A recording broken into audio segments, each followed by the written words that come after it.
Aren't you glad we're back? Because we get to continue Shadowrun Dragonfall. You know, originally when this came out, the reason this is the director's cut was that it was just another mod for the Shadowrun Returns that we played previously. This one introduced actual new systems and stuff like that. That's why it's the beta version. We will at some point in time be going to Shadowrun Hong Kong, probably as soon as we finish this Shadowrun. I do not anticipate using quite so many accents with that. I'm far better able to stick to predominantly continental European accents than I am in aiming anything in the direction of a Southeast Asian, Chinese, North Asian, anywhere in that part of the world. I have no wealth of accent knowledge to draw from there. So you'll probably wind up with some sort of Chinese dude that talks like this. Just because that's going to happen at some point in time.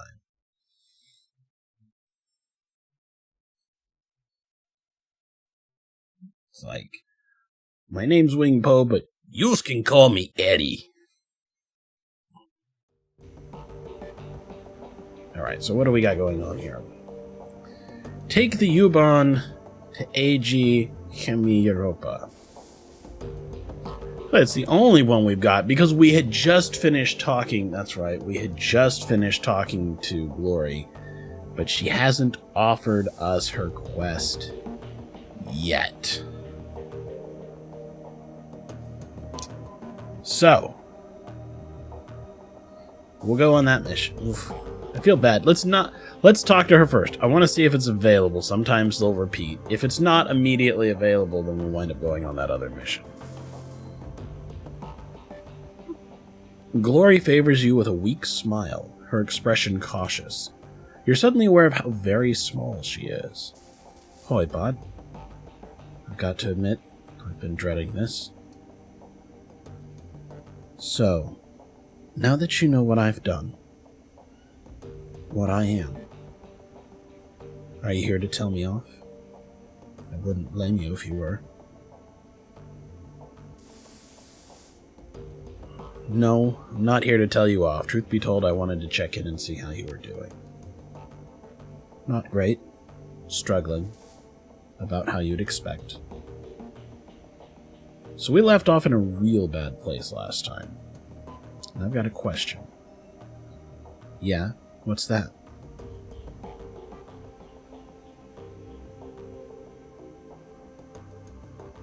So you got out of Firestella. But Harrow's cult is still up and running, right? Still full of kids who are being brainwashed and worse? Shouldn't we do something about that?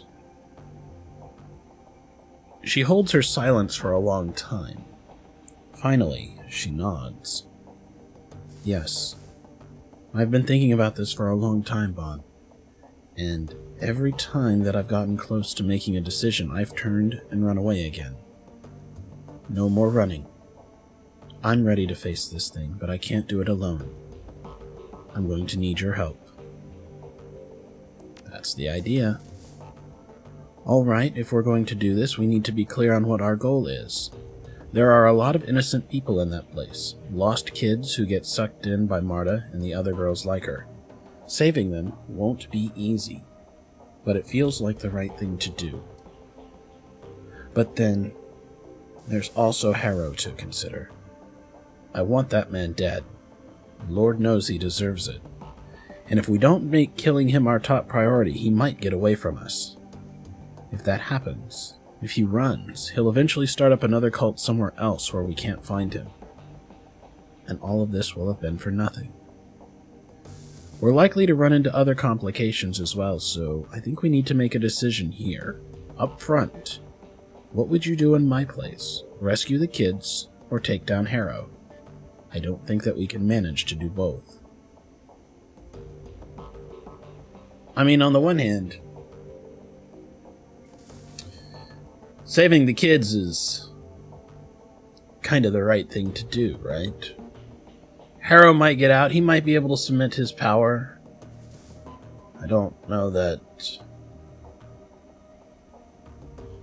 Well, who knows? Who knows what's going to happen? If we try and take him out, he's probably going to use all of them to kill us. Now, granted, they're kind of lost now. They will remain lost if that's the case. And that would be the end of it. But that doesn't feel like the correct and satisfying answer, does it? Not to me, and I don't think to any of you guys.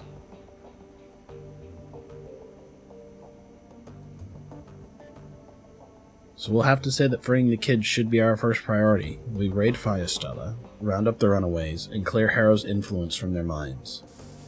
Killing him will have to be secondary. I hate giving Harrow the chance to escape, but you're right. Saving kids is what's important. This feels like the path to redemption. This feels right. Glad to hear that we're in agreement. When you're ready to go, meet me at the van. It's a long drive from here to Schonbuck. Right. I'll get my things. Oh, and thanks, Bod, for everything. Okay, so that's what we're going to do. Let's check our stash here. I don't remember what we've got on us. We've got 2 grenades. We could probably use another health kit. Luckily, we have many of them. I'm really tempted to go look and see if we can get some better grenades, too. So why don't we actually go stop by and see what we can do there. We haven't been by the weapons store in a while because we're not really using weapons. But it might be worth it to buy a couple of high-X grenades or even maybe a shot grenade. Something like that. Knowing the kind of mission that we're going to go on, it's almost certainly people and spirits.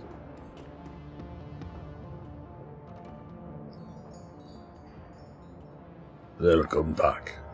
You need some weapons? Some ammunition, perhaps? Yeah, I've got cash and I need weapons. Show me what you've got. Let's go down here to consumables. So he's got all these Cavalier frag grenades, Knight Errant flashbangs, the Frasheti frag grenades, smoke grenades. So the fact that we have one of those really good grenades is purely because we found it in, if I remember right, the Humanus Armory.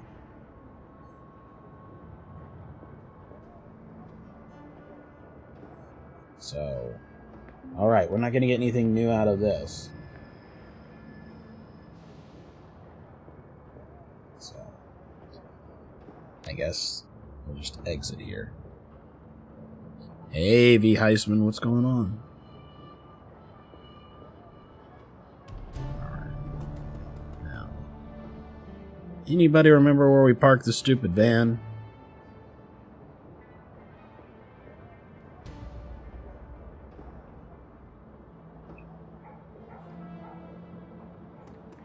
Oh, that's right. We parked it down in the tunnels.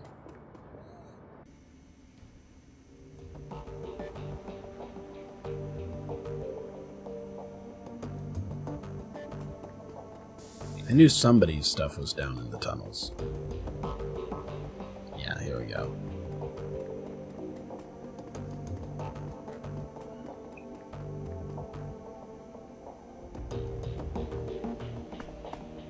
I'm ready to change out of our bondage mechanic clothes into something else, aren't you guys?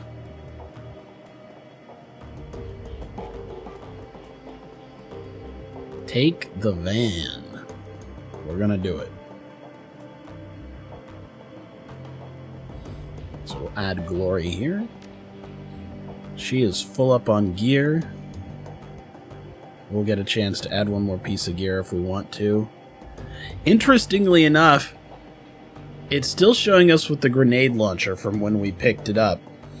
I don't think we actually have 4 weapon slots. I think this is still kind of a glitch, but I'm okay with it.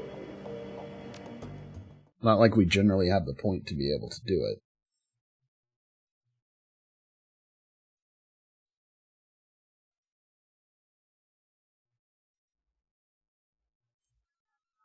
The drive from the Kreutz Bazaar to the Schönbuck Forest was a long one.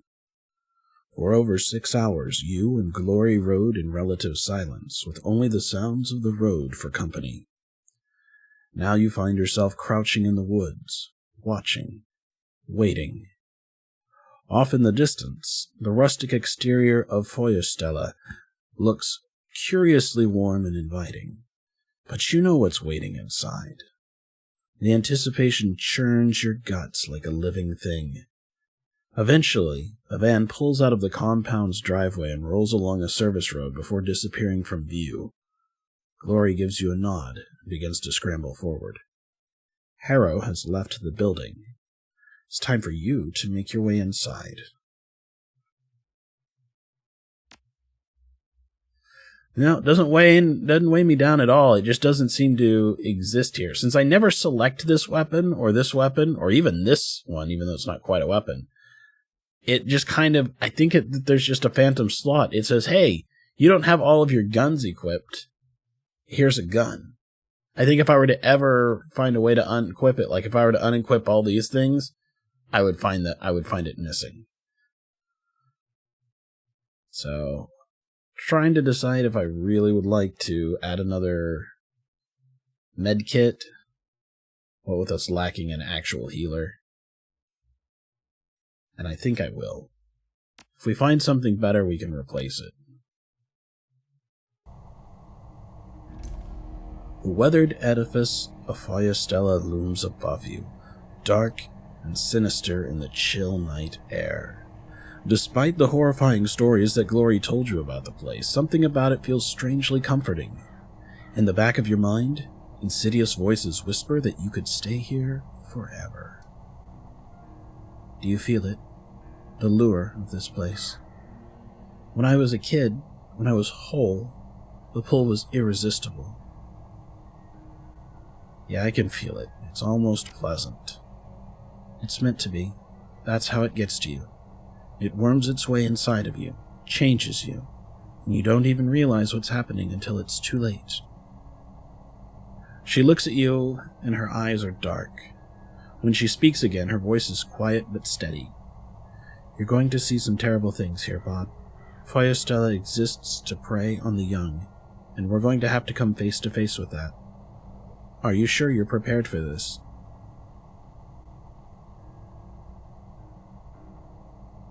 As ready as I'm gonna be. Good.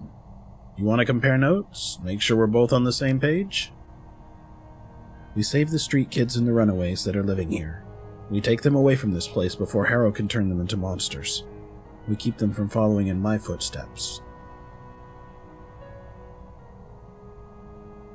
Okay. It's your run. What do we do?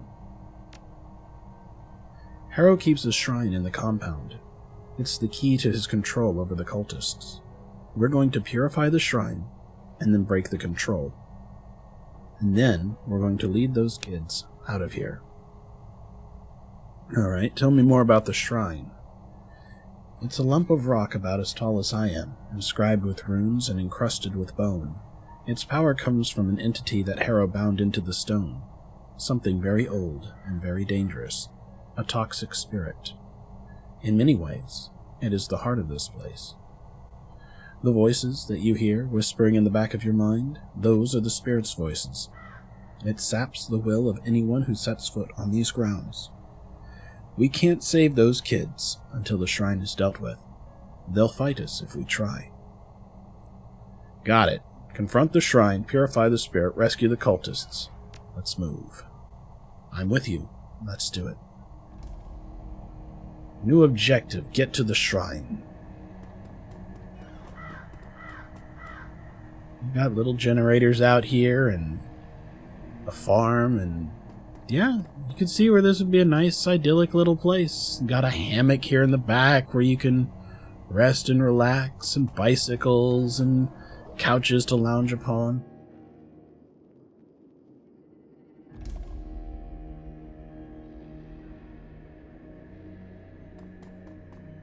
Well, there's not much of anywhere to go, so we'll just go this way.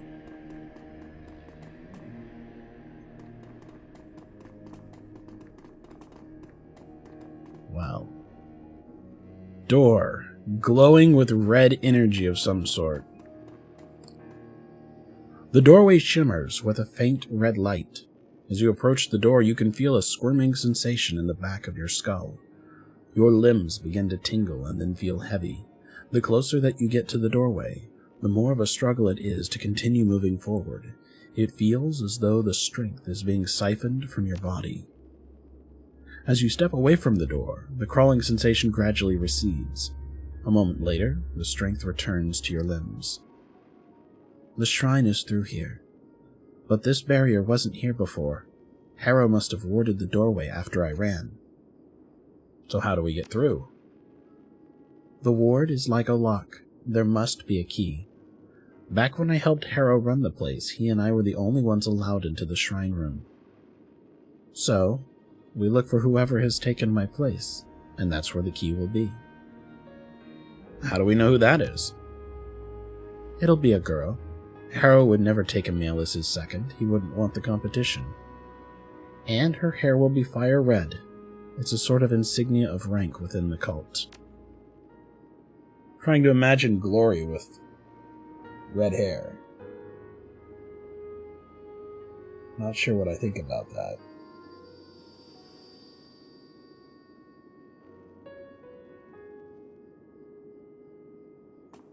So let's keep going. See what we can find. Giant bearskin. That's a big bear. What's in here? Aha. Some sort of study.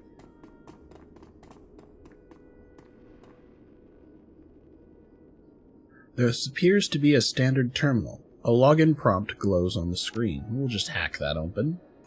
It looks as though this terminal is used exclusively for financial transactions. After a bit of digging, you can find a list of payoffs to local law enforcement, paid by Harrow, no doubt, to ensure that the police look the other way.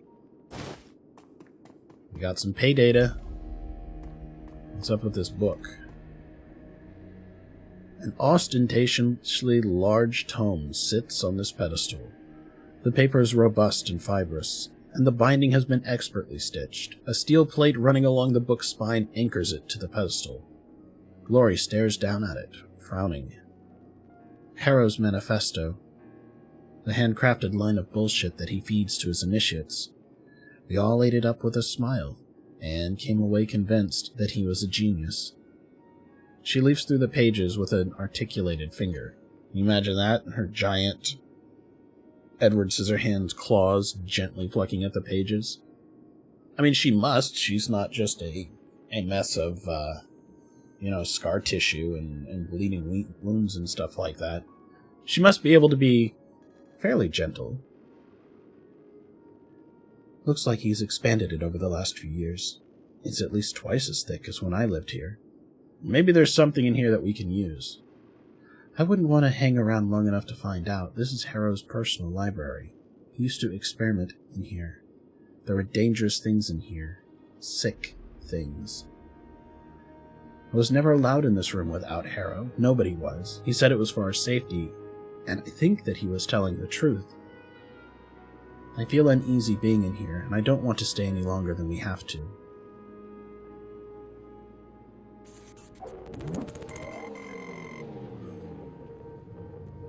Corilla! Thanks for the raid. We got here just in time. Alright. That's just your old self talking. Your past coming back to haunt you. Maybe you're right. It could just be nerves, but that doesn't make the feeling any less real. Go ahead and leaf through the book if you want to, but try to be quick, okay? I don't want to stay in here any longer than we have to. So let's leaf through the beginning of the manifesto. You flip through the early pages of the manifesto and find what looks like a good place to jump in and start to read. When I first set out on the path to free living, I realized that I'd have to rethink all of my earlier assumptions about life. I'd have to question my own values and beliefs, and I'd need the strength to trust in the answers that came to me. The prospect was daunting, but it was also necessary. The road to true freedom is paved with unanswered questions. After all, you can't learn to be free from a book.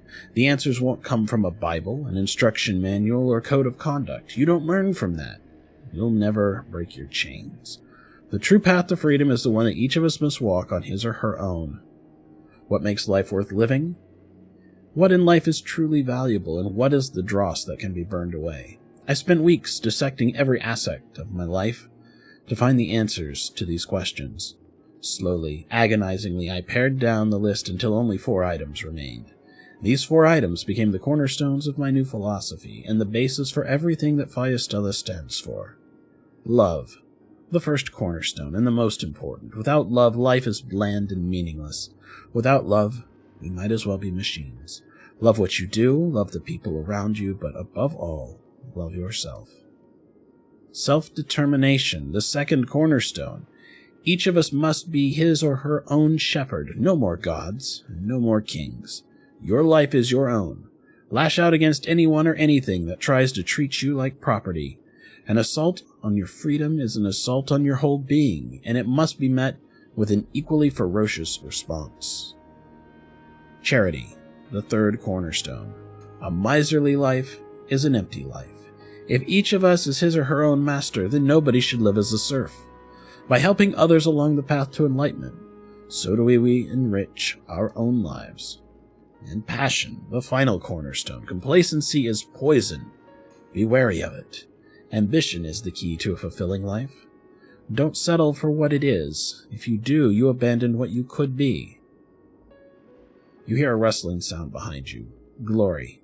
Turning, you can see a troubled look on her face.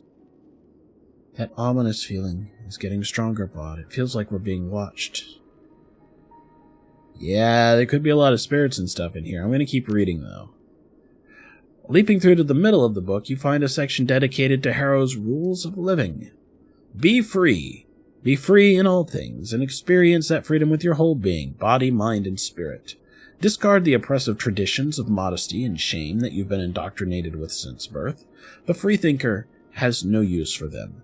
Your body is a source of pride, of pleasure, and of succor for yourself and for others. Enjoy it, and share that joy freely with others who desire it.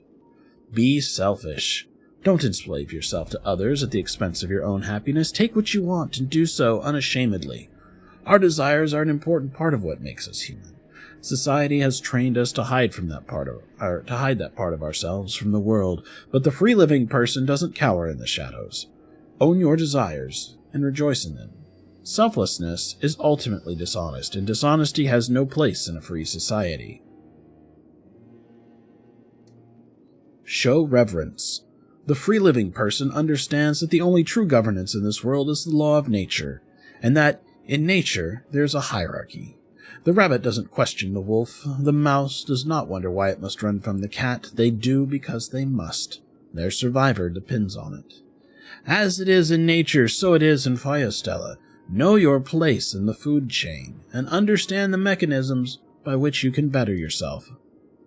You leaf forward to find that there are at least 20 more pages worth of rules, and each is worded vaguely enough to have multiple interpretations. You hear another rustling sound, Glory moving behind you. She stares down at the rules of living, a look of disgust on her face. I wish I had academics here. There's nothing in here that isn't contradicted by something else. Clear, simple rules with a focus on instant gratification. I can see why this would be appealing. That's what Harrow wrote them for, and he mined an entire library's worth of 60s counterculture essay, New Age self-help books, and cult manifestos to do it. There isn't an original thought in the whole thing. Huh. Well.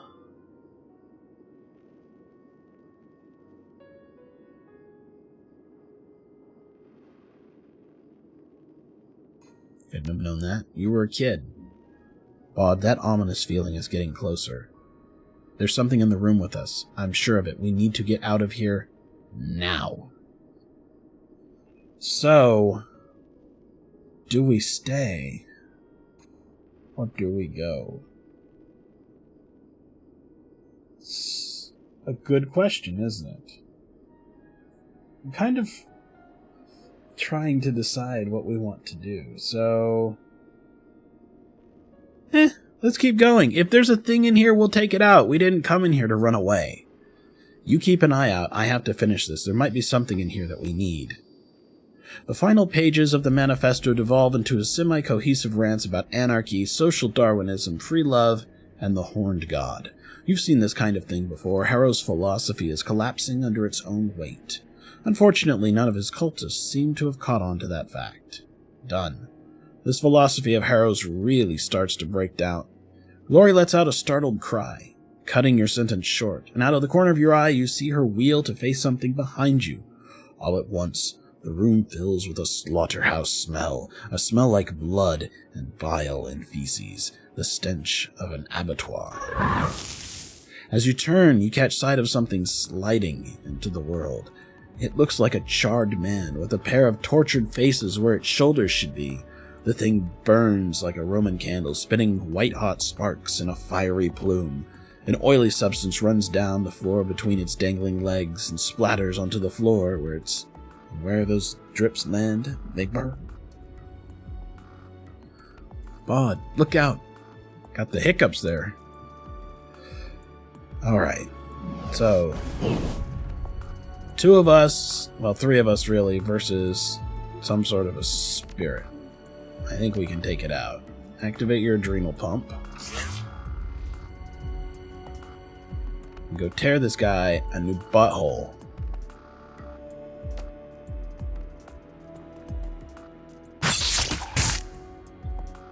9 damage, 2 per round. Nice. We'll eviscerate. Oh, we missed. Alright. Just gonna go ahead and toss both of these drones into control mode here.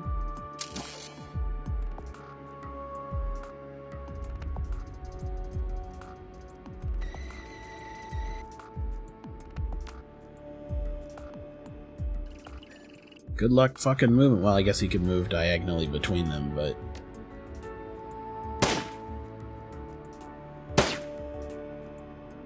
Wow. You can do better than that. There we go, 15 damage. And a miss. It's all like, run away!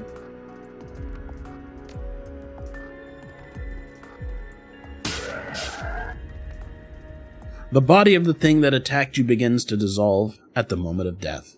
As you watch, its tissues break down into a growing and slick of bubbling pitch and rendered fat. The hell was that? Something from another place. Glory stares at the remains of the creature, now a dark stain on the library's floorboards. Like I said outside, the boundaries between the physical world and the astral space are weak here. Things can come through. Great. A headless abomination just pissed lighter fluid onto the floor and tried to burn us to death. I think that things can come through is underselling it a bit. Semantics. Now can we please get out of here before it happens again? You bet. Good plan. Like the way you think.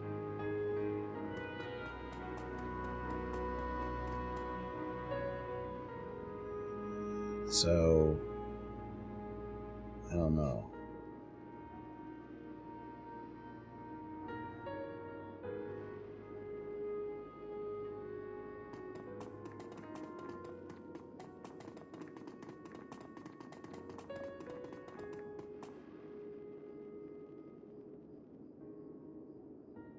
You can hear a distant murmuring sound coming from inside the room.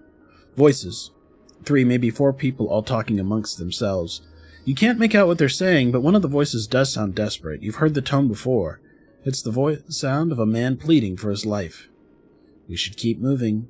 Whatever's going on in there, we don't want to get involved. Getting involved is the entire reason we came here. Yes, it is, but the cultists in there have been brainwashed by Harrow. Whatever they're doing in there, it isn't happening of their own accord. After we've purified the shrine, then we can intervene. But if we go in there now, they're going to attack us, and we're going to have to kill them. That's not what I came in here to do. Yeah, but by then that dude's probably going to be dead. You strain your ears to hear what the people in the other room are saying. As you focus, the sounds crystallize and become clear. You shouldn't have come here. The tools of the government aren't welcome at Firestella. You can hear a soft sound, and you recognize it instantly, a blade being drawn from its sheath. We have a use for people like you. Please, think about this. I have kids at home, not much younger than you. I'm not here to represent any government. I'm not a threat to you. I was only doing my job. You're wearing a uniform. That makes you a tool and a pawn in our enemy. Harrow said so. I'm just a park ranger. I'm only here to do a wildlife survey. I didn't even know you people were out here. But now you do. And if you leave this place, others will find out. You brought this on yourself. No, please.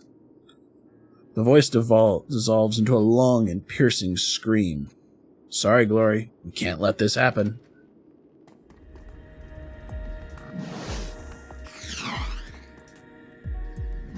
I don't really want to kill these mind-controlled idiots, but on the other hand, I can't just let them murder some hapless park ranger.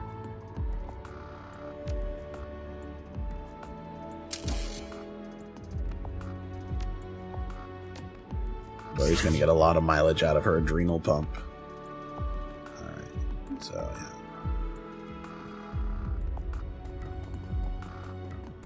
Just getting there, Speedy. Alright, here go the drones.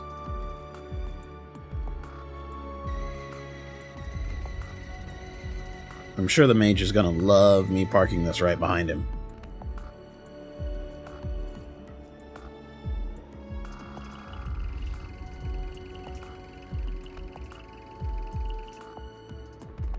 I thought they were gonna get +1 AP though.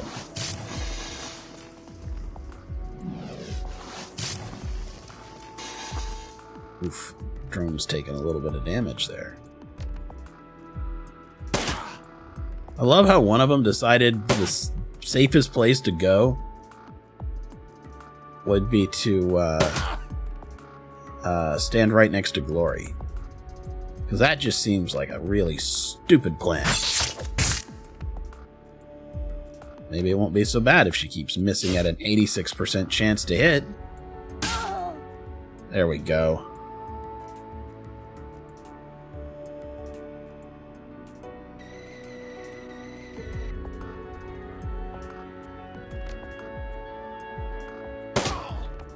Headshot. Boom. Headshot.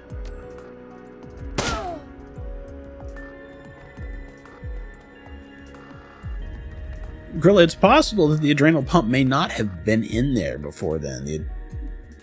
It probably was, but the director's cut added content, so hard to say.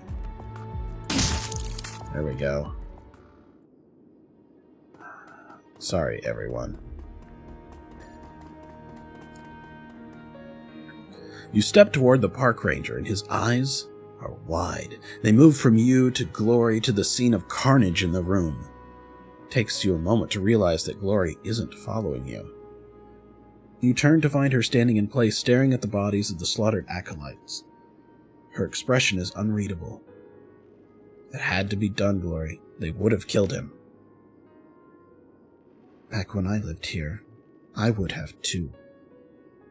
All that we've done is trade 2 innocent lives for 1.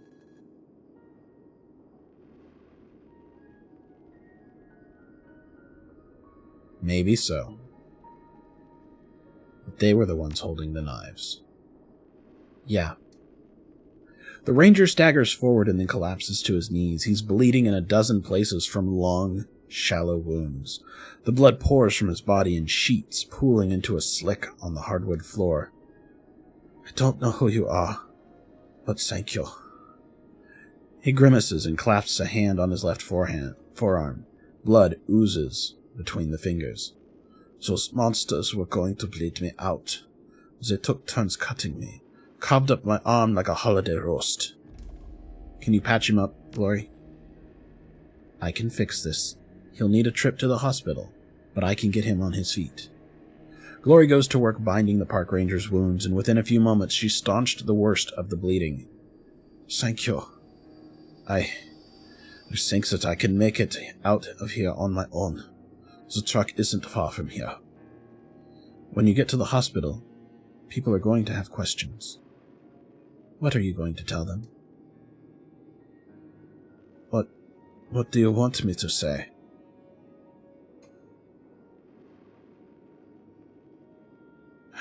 Tell them whatever you like. By this time tomorrow, this place won't exist anymore. If that's what you want.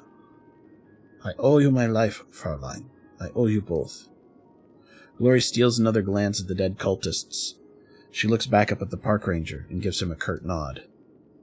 When they took me, they confiscated my gear. I saw them stash it behind a vent in the garage before they dragged me in here. I don't need it. It'd only slow me down. Alright, I'll take it, thanks.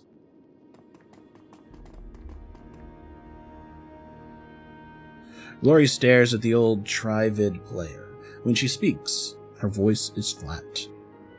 It's unbelievable how little things have changed. I remember stealing this for Harrow, the owner.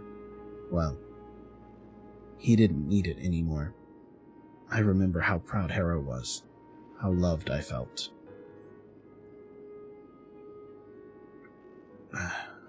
He was using you, just like he uses everyone else. You said so yourself. Of course he was.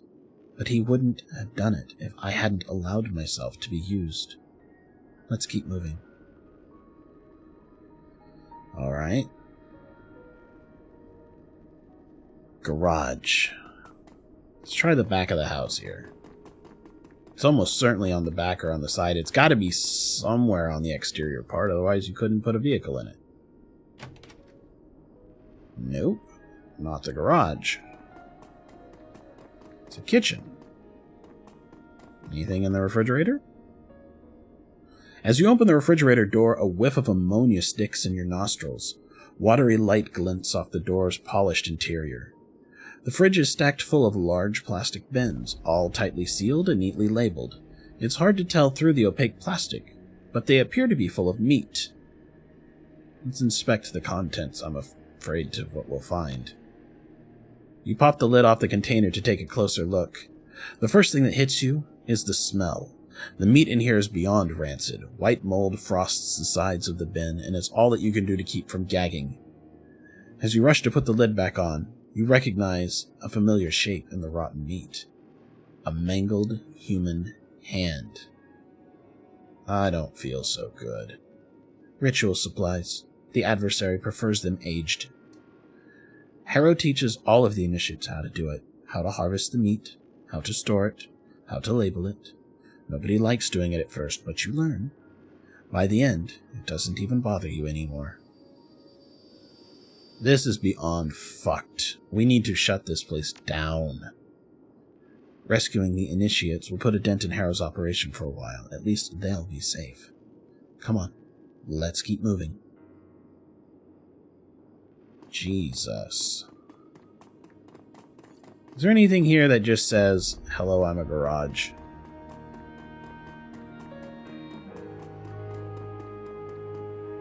Doesn't seem like it. I mean, alright, whatever, we'll just keep taking them in order for now until we have a reason not to. Medicine cabinet? Okay, what we got here? Another advanced med kit, we'll just send it to our stash. What's through this door? Oh, okay, just the bathing area.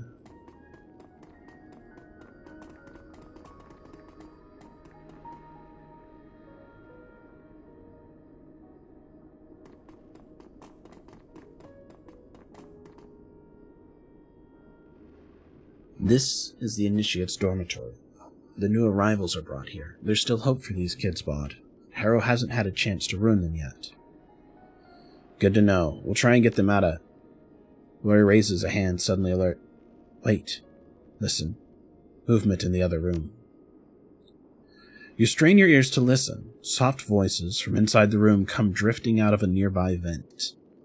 You hear a woman's voice, and the sound is crisp and smooth and sweet, and it instantly puts you at ease. Calm now, dear. It's probably nothing. No need to worry yourself. We're so far off the beaten track, we don't get a lot of visitors. Out of the corner of your eye, you can see Glory's back stiffen. She flinches as though she's been stung. Another voice, high-pitched and pleading, an adolescent boy. But what if it is someone? What if the bad people have found us? What if they followed me here, and they've come to... Well then, we'll send them away. You're perfectly safe here. You have to believe that. Don't worry, dear heart. Harrow won't let anyone hurt you here. Not here, not in this place, not ever again. Are you certain, Marta? Positive. Be calm, all of you. As long as you're here with us, nothing bad will ever happen to you. It's her. The girl that lured you here. That's right. Marta. The bait that Harrow used to draw me to this place. What do you want to do? Glory pauses and grits her teeth, and finally she spits out an answer. If she's still here, she'll be Harrow's number one, my old position. He had this way with all of us, but he was always sweet on Marta. That means she'll have the key to the shrine room. In that case, we're going to have to find a way to get it from her. Yes, but not here and not now. Those kids in there, they'll all die for her. They already love her, and that's what she does. We can't risk confronting her in that room. If the situation turns ugly, any one of those kids will happily eat a bullet for her, and that's not what I came here to do. All right. We'll wait until Marta leaves and then follow her. Hush now, boys, and get some rest. You've got a big day tomorrow, the biggest day of your lives. You get to meet Harrow. I promise you, after you speak with him, you'll see the whole world in a different way, a better way. All right, Marta. Have a good night. You too, dear heart. All of you. You hear the distant sound of a door sliding shut. The coast is clear. We can handle the initiates. They're just a bunch of scared kids. Without Marta to egg them on, they won't try anything. Let's step away. We'll go in there later. Just because she closed the door doesn't mean that she's not there. We'll come back. What's in here? Ah, we found the van. Glory pauses at the side of the van. She traces the side of it with a claw. I remember cruising the back alleys of Tübingen, looking for kids in need of help. The bait girls, Marta, and others like her, would offer them money or food or drugs or sex, whatever it was that took to get them into the van, and once they piled in, Harrow and I would be waiting to greet them. I remember so many nights like that.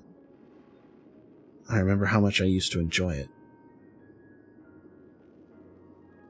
Going back here shows integrity, Glory. Most runners that I know wouldn't do what you're doing now. Left to my own devices, I probably wouldn't have. You pushed me to this, to find some semblance of redemption. I owe you for that. You don't owe me anything. Tell yourself whatever you like. We both know the truth. Let's keep moving. Ooh, a gold trauma kit. I'll send it to my stash for now. Ooh, a Mark III. Let's replace one of those Mark IIs. Let's replace both of the Mark IIs. Okay. Anything else in here? Look at these sweet bikes. Okay. Well, so we got a whole bunch of stuff. We found the garage and everything else like that. So let's keep walking down this hallway and see if there's anything. Alright, there's a door there. Anything here? No. And then down here... Okay, just leads there. So really, there's just this room and the room that Marta is in. So, let's go in here and see what we can find. You hear voices speaking in low tones through the wood of the door.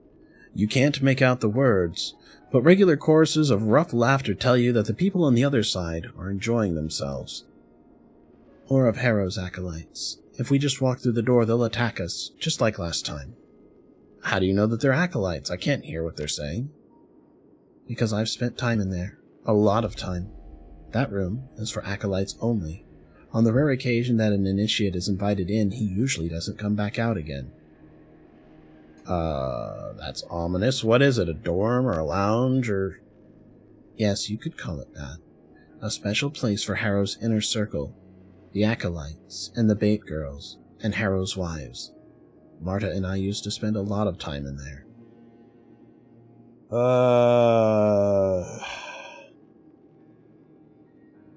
Alright, well. I'm just wondering if there's a way that we can actually... Let's go in. I was hoping there was a chance we could use, like, our street knowledge or something like that to talk to him. Alright, we need to get behind some cover. And then we can activate... Let's activate the steel links.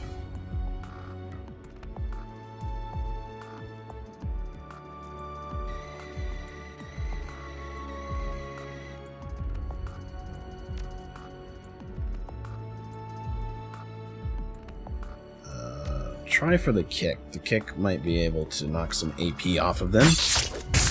Oh, she missed again. What is up with this? It's so bad. There we go. 17 damage. And she can't even hit anything. I should have activated her adrenal pump last round. Oh well. We'll activate it now.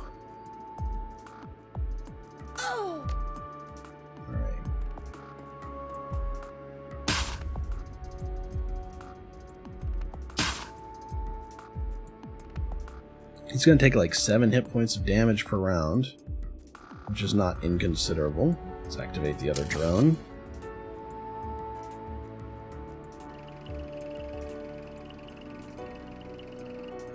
We're just going to focus fire, I think.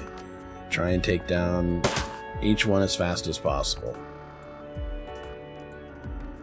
There we go.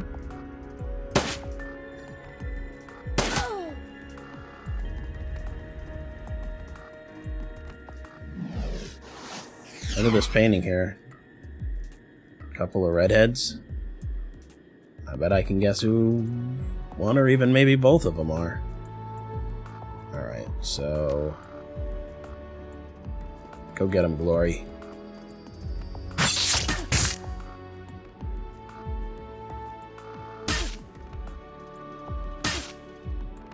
Almost. You're gonna lose 2 hit points per round. If it was us, as the active character, we could see how many, but I don't think they're going to live through the next round. I guess that works. They didn't. There's something in here I want to see, she says. Alright, let's check these clothes first real quick. I got a feeling nothing's good of these. A dirty and torn shirt lies discarded upon the ground. The fabric is splattered with blood. Glory stares down at it, unblinking. An initiate must have worn that in here. It's way too small for an acolyte. Her voice is soft and sad. Maybe he did something to offend Harrow. Or maybe a member of the inner circle was in the mood for sport. It doesn't matter either way. The owner of this shirt doesn't need it anymore. Dark, dark, dark, dark, dark. I can't even imagine what kind of hell that we could summon from this fireplace here, but I bet you it's some sort of, dead body spirit, right? Like the ones that we see, what are they? Pestilence? Armageddon? Something like that. Hanging against the wall, you find a grainy photograph that's been mounted to a wooden panel. The wood looks like it was recovered from a construction site. It's rough, splintery stuff, and there are a few nails jutting out of it at odd angles. The photo depicts a pair of teenage girls in ratty clothes posing against a forested backdrop. The two are entwined in a loving embrace. One is leaning in to plant a kiss on the other's cheek. The other one is smiling. The smiling girl has a head of fire-red hair. It takes a moment to realize what you're looking at. The red-haired girl is Glory. In the picture, she looks vibrant and happy and alive. You don't recognize the other girl's face, but from what Glory's told you of her past, you'd guess that it's probably Marta. Glory stares at the photo, her face devoid of expression. After a moment, she closes her eyes. You looked good as a redhead. And considering we know what the red hair signifies, maybe that's not the right thing to do. Happier times? Yes, but also awful. This is a picture of you and Marta, yes. Taken during the early days shortly after I arrived here. Harrow was holding the camera. He told us how sweet we were, and how happy he was to have us here. This place, these people, I loved them so much. What a goddamn fool I was. A glint of light catches something small and delicate hanging from one of the nails in the wood. Leaning in, you can see the object clearly, a thin ring made of braided silver wires. Know anything about the ring? Marta gave me that on the day that the photo was taken. She said that she made it for me. I left it behind when I left this place behind. Well, maybe she still has feelings for you. Stranger things have happened. Haven't you been paying attention? Marta never cared about me. She was bait. It was her job to lure me here. Me and 100 other kids like me. The ring doesn't mean anything. So why did she keep it? I don't know.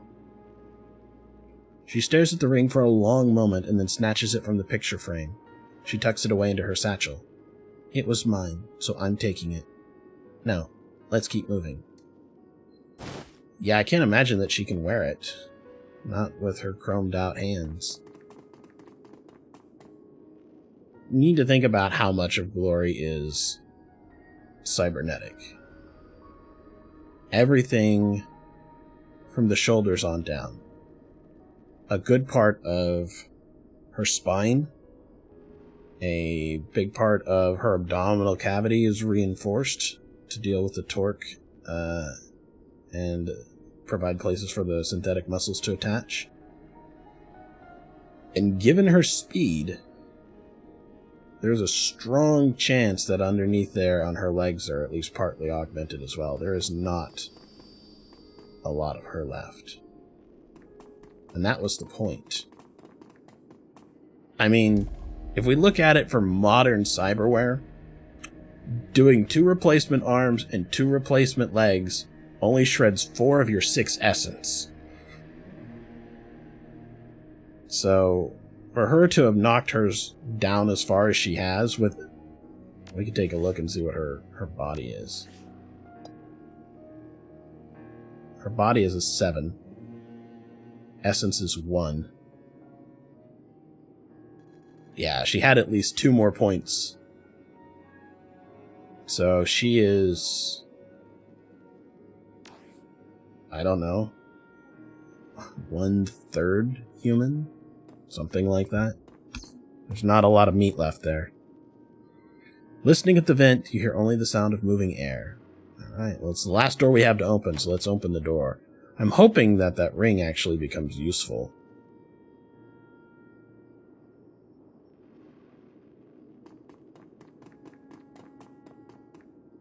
The initiate closest to the door whips his head up to look at you. He takes a stutter step backward in alarm and then opens his mouth to cry for help. You don't want to do that. We're not here to hurt you. Look, if we'd wanted to kill you, you'd already be dead. You lived on the street. You know how this works. The initiate actually seems to calm down. Yeah, Yeah, you're right. But if you don't want to hurt anyone, why are you here? We just want to have a word with Marta. A private word between old friends. Understand? Yeah. Yeah, that's cool, I guess. Guess we can actually talk to her. The initiate by the door is staring at Glory's limbs, her eyes wide. She's a mousy little thing, probably somewhere in the vicinity of 17 years old, with purple contact lenses and a shock of blue hair. She glances up at Glory, blinking. You used to live here, didn't you? I've seen your picture before. You shouldn't have been in that room. It isn't safe for initiates in there. It was a dare. Please don't tell Marta or Mr. Harrow. I don't want to get in trouble. I won't. And to answer your question, yes, I did live here. I was like you. A scared kid brought here by Marta for a chance at a new life. I like Marta. She's so nice. I always feel safe when I'm with her. Most adults aren't like that. They either don't notice you, or they do for the wrong reasons. But Marta, she cares about us. There's a long pause, and then she looks up at us. Screwing up the courage to speak, she asks, Can I ask you a question? Sure. Well, I overheard Marta talking with Mr. Harrow yesterday. I think they were talking about our meeting with him, the one that Marta was just telling us about, where we'll learn to see the world in a different way. Well, I couldn't really hear the whole conversation. It was all muffled, but what I could hear was kind of weird. Mr. Harrow said some stuff about a shrine, and then it sounded like he changed the subject, because he started talking about dinner, something about chopping up meat. Well, Marta got real upset. She said, they're too new, they're not ready. Make the older ones do it, stuff like that. But then Mr. Harrow said some other things, and she calmed down again, and when she left, she was smiling. And so I was just wondering, do you know what they were talking about? I just want to make sure that Marta's okay, but I can't ask her about it because I don't want her to find out that I was eavesdropping.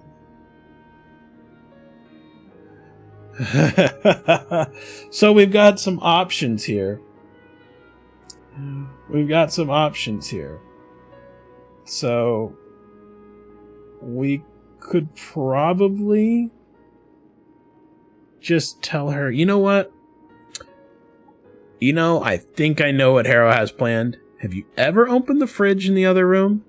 No. Why? Is that where we're going to make dinner? Glory cuts in. Her voice is gentle. I wouldn't worry about it. We'll make sure that Marta is okay. All right, but don't tell her that I told you. Please? Don't worry. We won't. How long have you been here, by the way? Almost a week. It's wonderful. Of course it is. It's so much nicer than living on the street, isn't it? Glory's face is kind, but her tone is one of incredible sorrow. You be good, sweetie. Don't you worry. We'll take care of Marta. The girl smiles sheepishly and steps back. As you pass by her on the way to the door, Glory shoots you a sidelong glance. It's like I thought. Things have changed in the past few years. Well, how so? Back when I lived here, Harrow would never have let such a fresh convert prepare a sacrifice. He'd wait until she was in so deep, until she felt so indebted to him that she couldn't turn tail and run. It was a rule. You let newcomers get settled for a month, maybe 2, before teaching them the more unsavory aspects of cult life. Even then, you'd start them off slow. Their first lessons would use pork or chicken, never human meat. That didn't come until much later. Indoctrinating a new recruit after a week is risky as hell, and he never would have done that when I lived here. It's the shrine. He's using it to brainwash him faster. That's what I'm thinking. Harrow's getting lazy, letting his captive spirit do the heavy lifting for him. So what does that mean for us? I'm still working on that, but I don't think that the shrine is just a tool for Harrow anymore. I think he relies on it. He's using it as a crutch. I think that he's let himself become dependent on the damn thing. So, here's the cool thing about that. If he gets away, it's going to be that much harder for him to start back over. Alright, good. If the shrine's influence is the only thing keeping the kids here, it'll make our job a lot easier. On that, we're agreed. So, time to go talk to Marta. Fingers crossed.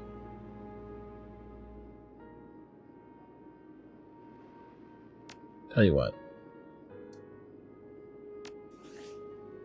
Given the bugs that we've had in the games before, let's go ahead and just make a new save here real quick. Game saved. Open the door.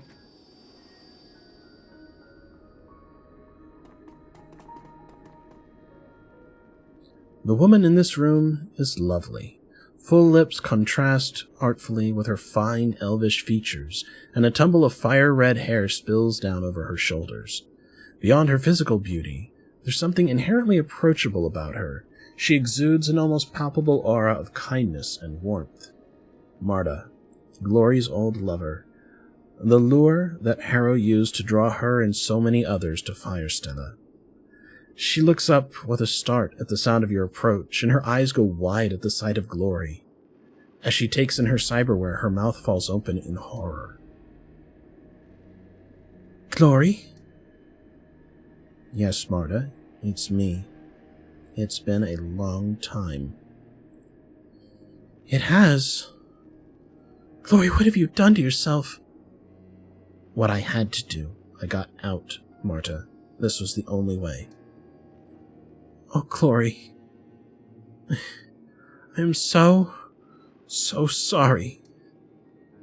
Marta steps forward, and her arms extend to wrap Glory in a hug. All at once, something in Glory's face changes. Her skin goes from pale to pallid, and her breath becomes ragged. She takes a step back and raises her claws into a defensive posture. Don't you touch me. You're one of Harrow's creatures. You always were. One of his creatures? Glory, what are you talking about? We're just gonna say nothing. You know as well as I do, you worship that monster. You seduced me into coming here so that I would worship him. If you hadn't found me, if you hadn't baited me, none of this would have happened. None of what? I haven't done anything.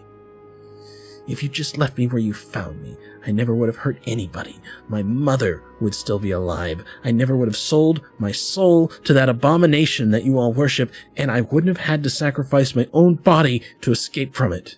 This place took everything from me, and it all started with you. She looks genuinely hurt. Harrow and I rescued you from a life on the street. A beautiful girl, homeless, penniless, living in a gutter. I pulled you away from all that. I saved you. There is a long pause. Glory stares into Marta's eyes, her expression unreadable. I don't feel much anymore, Marta. Most of the time I'm completely numb, but for you, I can make an exception. I hate you. I'm sorry you feel that way, Glory. For my part, I still love you. The razors flick out of Glory's fingertips, and her lip curls into a snarl. Another lie. The last one you'll ever tell.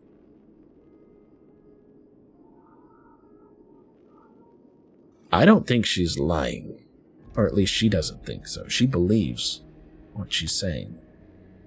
That's because it's true. I'll prove it to you. The words come stammering out of her. Her eyes are fixed on Glory's razors.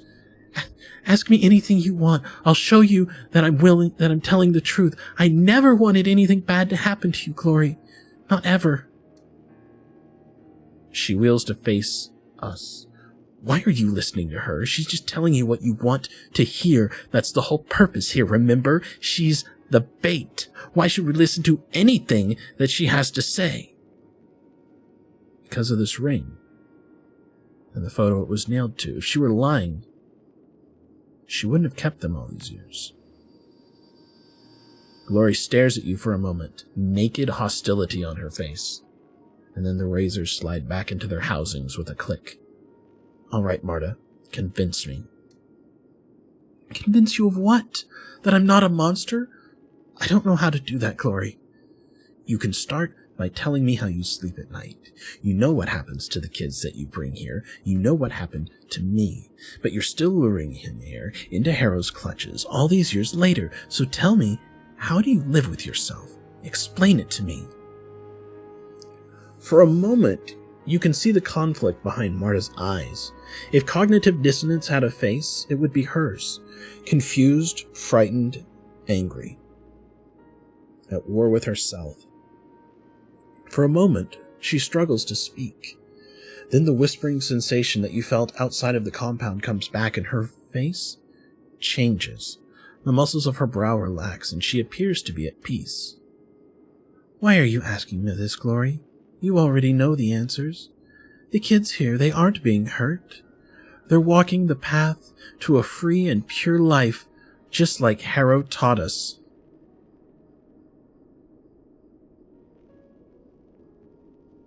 I haven't even been in Feuerstella for an hour, Marta. During that time, I found evidence of horrifying levels of abuse. She flinches in agitation, but you can hear the whispering again, and she calms herself. Her joyful smile widens. Nothing that happens here is without reason. Harrow is a great man, a prophet. When you meet him for yourself, you'll understand. He'll make you see. She's far too gone to parse what you're saying, Bod. After so many years of living here, I don't know if she even knows what normal feels like anymore. She steps forward and grabs Marta by the shoulders. It's a curiously soft gesture. Marta, if what you're saying is true, if you ever really did care for me, then please, give me your key. It's important. Key? Whatever you use to get past the wards outside of Harrow's shrine. I need it. Don't ask why, just do this for me. You owe me that much.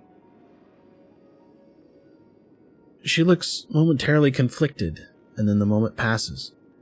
No. Harrow said that I had to guard this. He told me that I could never take it off. I can't question Harrow's orders. That would be wrong.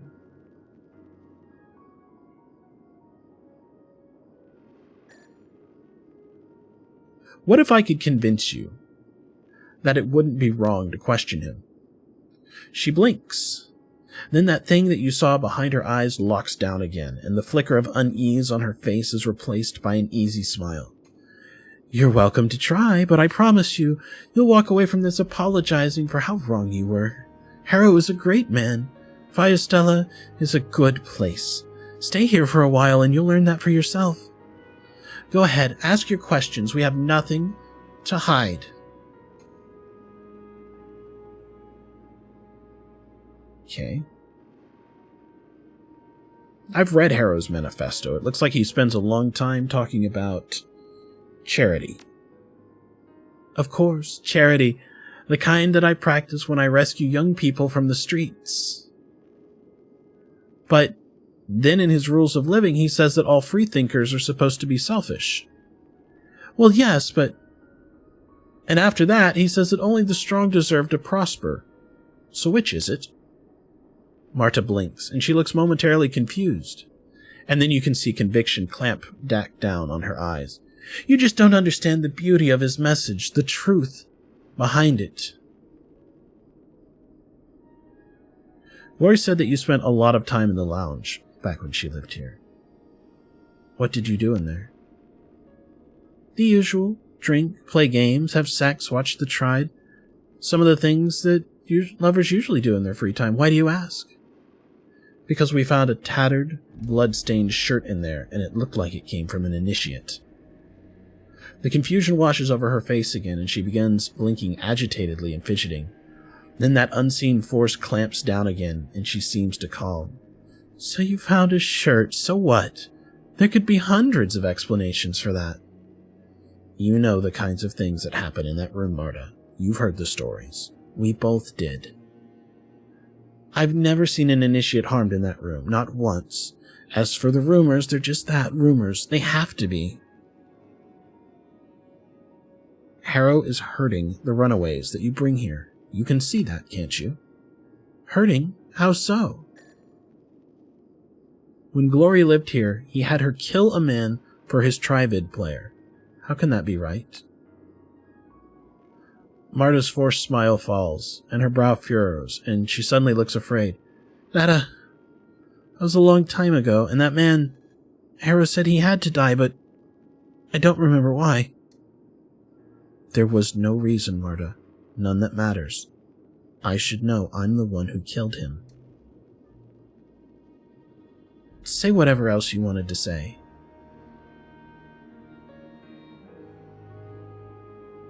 Harrow is evil. You get that, right? I mean, he worships the devil. What else do you need? I really wish that we could go back to the meat thing.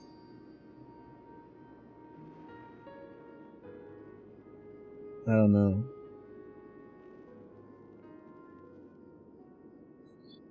I feel like we're missing something, because we had more options and now it's gone. I didn't want to do this one, because that's too easy to just counter. I don't know what Glory has told you, but the adversary isn't the devil. Calling him that, reducing him to a cartoonish embodiment of evil, is an insult. The adversary that I revere is the personification of rebellion and conflict and change, of anarchy. The fact that you live in Berlin but hold the adversary in contempt proves one of two things. Either you're ignorant, or you're a hypocrite. Sorry, if I offended you. I don't think so. From what I've seen here tonight, Gloria was right on the mark when she said that the adversary was evil. If anyone is ignorant here, it's you. I don't know about this backing off here, but I'm already thinking that we've missed a conversation option somehow. Her lip curls into a sneer. Harrow worried about this kind of backward thinking, but I wasn't expecting to hear it from you. I'd always assumed that you Shadowrunners were savvy enough to know that good and evil don't exist. 9 times out of 10, I'd agree with you, but Marta, the adversary is a special case. Somewhere, deep down, you must know that. I don't have to believe anything that you tell me. You don't get to dictate my spiritual beliefs. The fact that you're even trying is sad, Glory. I expected more from you. Look, just give us the amulet. I don't know what to do. What you say makes sense, but it feels wrong somehow, and I just can't. This isn't you. It's this place. It gets into your head. It took a lot more than this to wake me up to it. I don't know what to do. Take it and go. Do what you need to do. Thank you, Marta. Please, just go.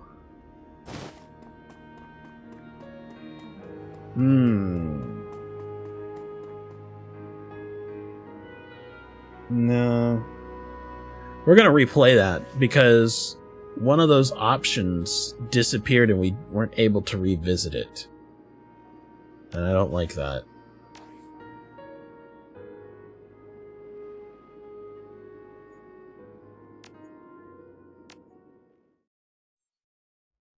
We need to make sure to bring up the kids in the room while we have a chance. It looks like we don't. Looks like that choice disappears at one point. After having that little bit of hero worship from the blue-haired girl, I figure that's a big push point. We almost had her. I feel like we were just 1 point behind. So let's open the door. And in we go. So we're going to skip past a lot of the rereading on this since we're replaying.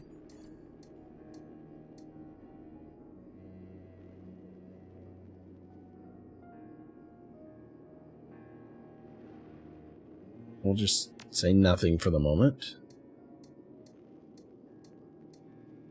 She hates. She believes what she's saying. We'll use Glory's ring. The shrine is whispering. The key. What if I could convince you that it wouldn't be wrong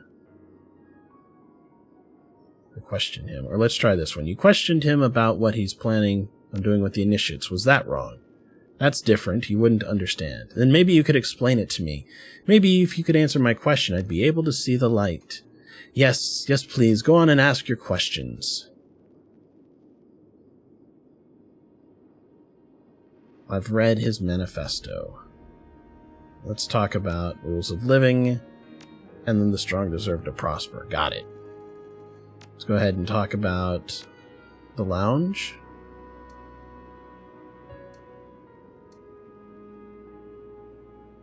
Let's see, hurting the runaways. So this was a good one. But let's try this one. Do horrible stuff. That girl is such a sweet young thing. I rescued her from a bad place. Are they? You know what I'm talking about. The harvesting. The meat. It's wrong, I know, but Harrow says that it has to happen. The sacrifices keep us safe here. That's what Harrow says. We have to do it. These kids deserve to be safe. Most of them have never been safe. Well, they sure as hell aren't safe here, Marta. Haven't you ever asked yourself where the meat in that fridge comes from? It isn't all from outsiders, I can promise you that. She's remembering. Her hands are trembling. Now she can't even talk. So before, saying this fucked her right off. Just give us the amulet. You're right. Something strange is going on here, and things don't add up. I don't know why I'd never seen it before. What's wrong with me? It isn't you. It's this place. It gets into your head. It took a lot more than this to wake me up to it. So you'll give us the amulet? No. I can't go against Harrow's wishes. He told me never to take it off, and I won't. But I will come with you. If I can help save these kids from what's happening here, that's what I have to do. That's what we're here for. In that case, let's move on to the shrine room. I'll get you through the door. I won't let any more children come to harm. Hey, Venomy. Alright, so, interestingly enough, we've managed to get Marta on our side. I wasn't sure that that's what was coming up. I think I only got the amulet from her last time that I played, but I knew that it was an important thing to find human remains in the refrigerator and to talk about the kids that were in this room. So things seems to have gone okay. Looks like we can also talk to this boy here. Marta, are these friends of yours? Yes, dear heart, they are. We all need to have a word with Harrow now. You get to bed. We have a big day tomorrow. So, life's good. We actually picked up another party member, interestingly enough. Hope she can shoot. I bet she uses magic. I mean, she's an elf in a cult. She's gonna use magic, right? Glory used magic when she was in her role. As you step forward, the scintillating red light that streams away from the doorway flickers and dies. There's a strange lurching sensation in your gut, but it clears almost instantly. The door swings open with a touch. Remember, we could have gotten through that with willpower 6, so I'm imagining what a big deal shaman would have been like. I don't know. Alright. It seems to have done it. Glory nods and then reaches into her satchel. Her hand comes out clutching a small jar. I'm going to put a smear of this on your forehead. It's a sort of alchemical balm. Harrow taught me how to make it. She unscrews the cap from the jar, revealing a pale white ointment. The surface glitters strangely in the dim light. If you ever wondered where my share of the take from our jobs has gone, this is the answer. Powdered oralchium isn't cheap. What does it do? The boundaries between the material world and the astral plane are weak in this place. Things can bleed through. The balm is like a lens. It focuses your perception and makes the haze real. It lets you commune with his servitors, the emissaries of our great master, the adversary. Not the way I'd have put it, but yes, with this we can deal with the spirit at its own level. I've only done this with Harrow before. He warned me never to try it without him. There are strange things going in the place that we're about to visit. Alright, well, whatever's waiting for us, we can handle it. She dips her finger into the balm and traces it down your forehead. The ointment feels cool and oily on your skin. I know. She fishes in her bag a second time and pulls out a pair of silver necklaces. A rune-inscribed pendant dangles from each. This will protect your astral self from spiritual possession. Don't take it off while we're dealing with the shrine, whatever you do. What about Marta? I'll be fine. This will work just as well. Lori puts on her own pendant, and the necklace glitters slightly against her pale skin. I don't know what's going to happen when we step into that room, Bod. We're playing with forces outside of our control. Are you ready to do this? Ready as I'll ever be. I'm ready. Let's go then. Once we've purified the spirit, we can see about rescuing these kids. Harrow will get away, but we can worry about that later. Alright, it's the plan, let's do it. One last thing before we do this. I have reason to suspect that Harrow isn't the real power here anymore. I think that the spirit is. That's ridiculous. Harrow trapped the spirit, made it his plaything. It does what he tells it to do. I don't think so. Not anymore. I believe that when Harrow started using this shrine, he handed the spirit the keys to the kingdom. The bastard might think that he's still in charge here, but he isn't. He's a servant, just like everyone else. The only difference is he doesn't know it. What are you basing that on? What we saw with the initiate, and the fridge, her general mindset, and the things that she said about sacrifices, lots of little things.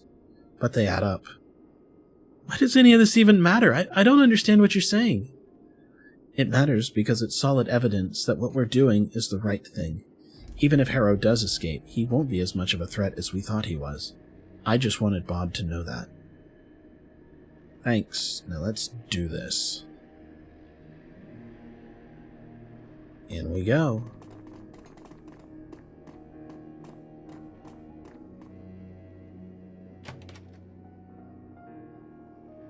Well, this looks bad.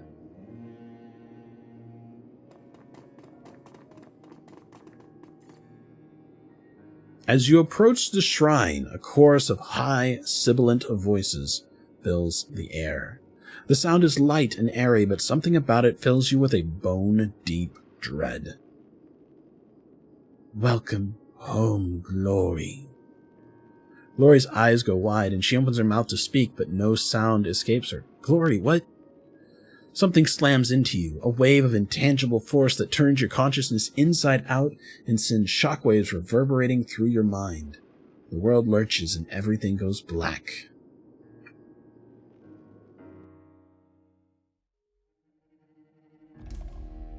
Slowly you begin to stir.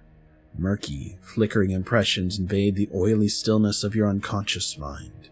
The sensations come in waves, washing up over you and jerking you back towards consciousness. You smell acrid smoke and burning meat. The roar of distant flames whispers in your ears. When your eyes flutter open, a dull red glare fills your vision. Are we in hell? As you attempt to struggle to your feet, you become dimly aware that gravity here feels wrong. Everything is heavier than it should be. Slowly, the waves grow still and your senses calm. You find yourself staring at an infinite horizon.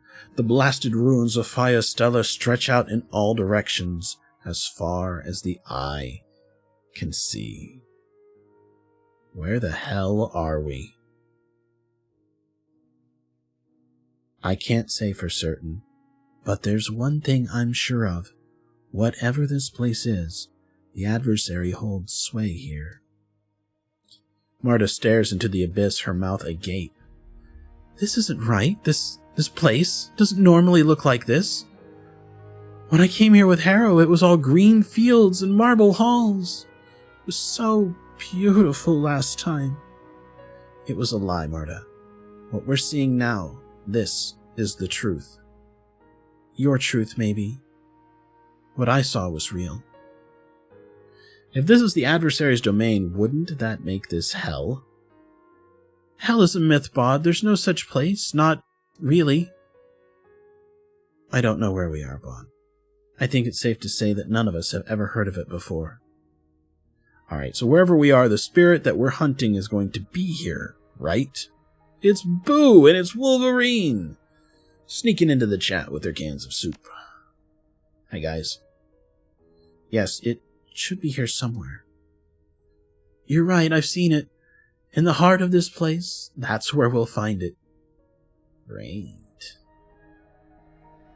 This does not look like a happiness.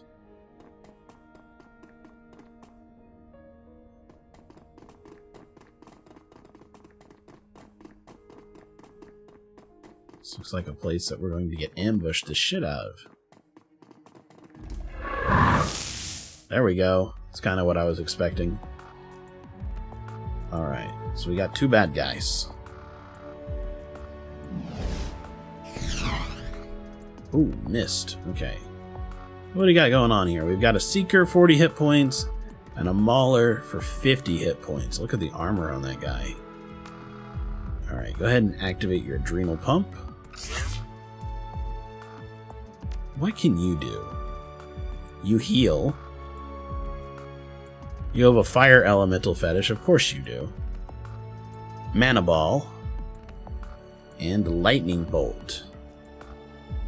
Alright. Try Lightning Bolt. Nice, 21 damage. That was a hell of a crit. Good job. Let's activate the links.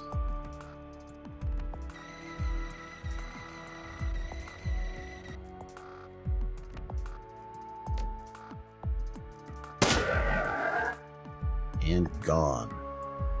I don't know that Glory's going to be able to make it up to this guy this turn, so get on this side so you at least have some cover. And then I guess we'll activate our other drone. The one thing about playing a rigger, I have to say, it sure does seem like we have a lot of action points. Unfortunately, the guns that we get to use on these things are pretty damn simple. Ooh, nice crit. Oh shit, right from Marta. Marta, go ahead and heal yourself, lady. Alright, rigger life.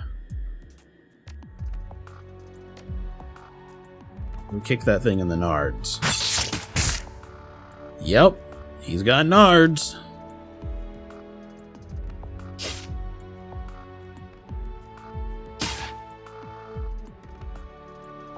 I mean, he's gonna die next turn, but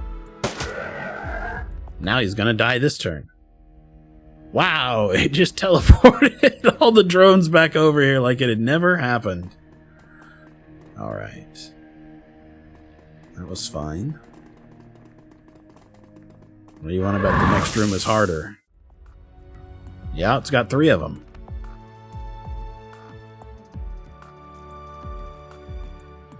Okay, control mode on the drone again. Full cover's nice.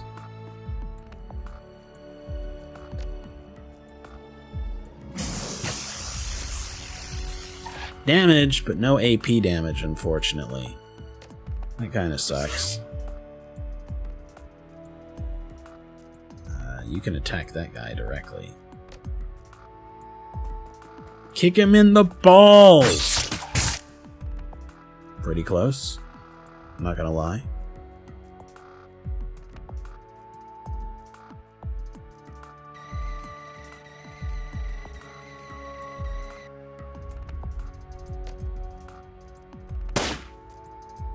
Ouch, that miss.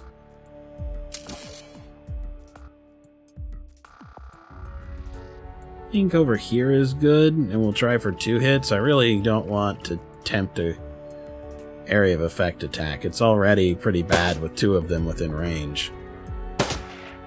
There we go. He should bleed to death next turn, right? Yep, there he went. Perfect.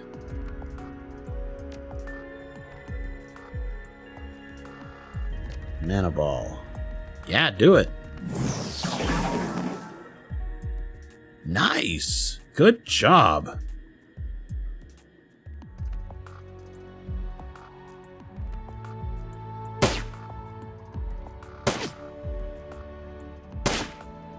That's too many misses. I'm not happy with that.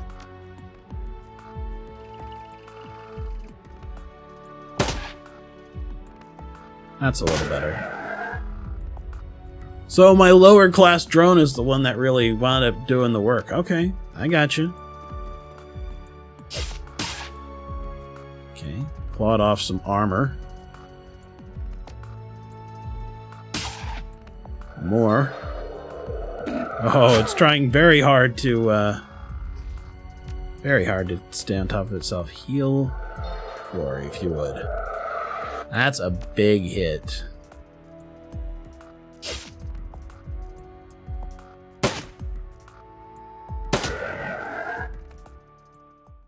Okay, cool.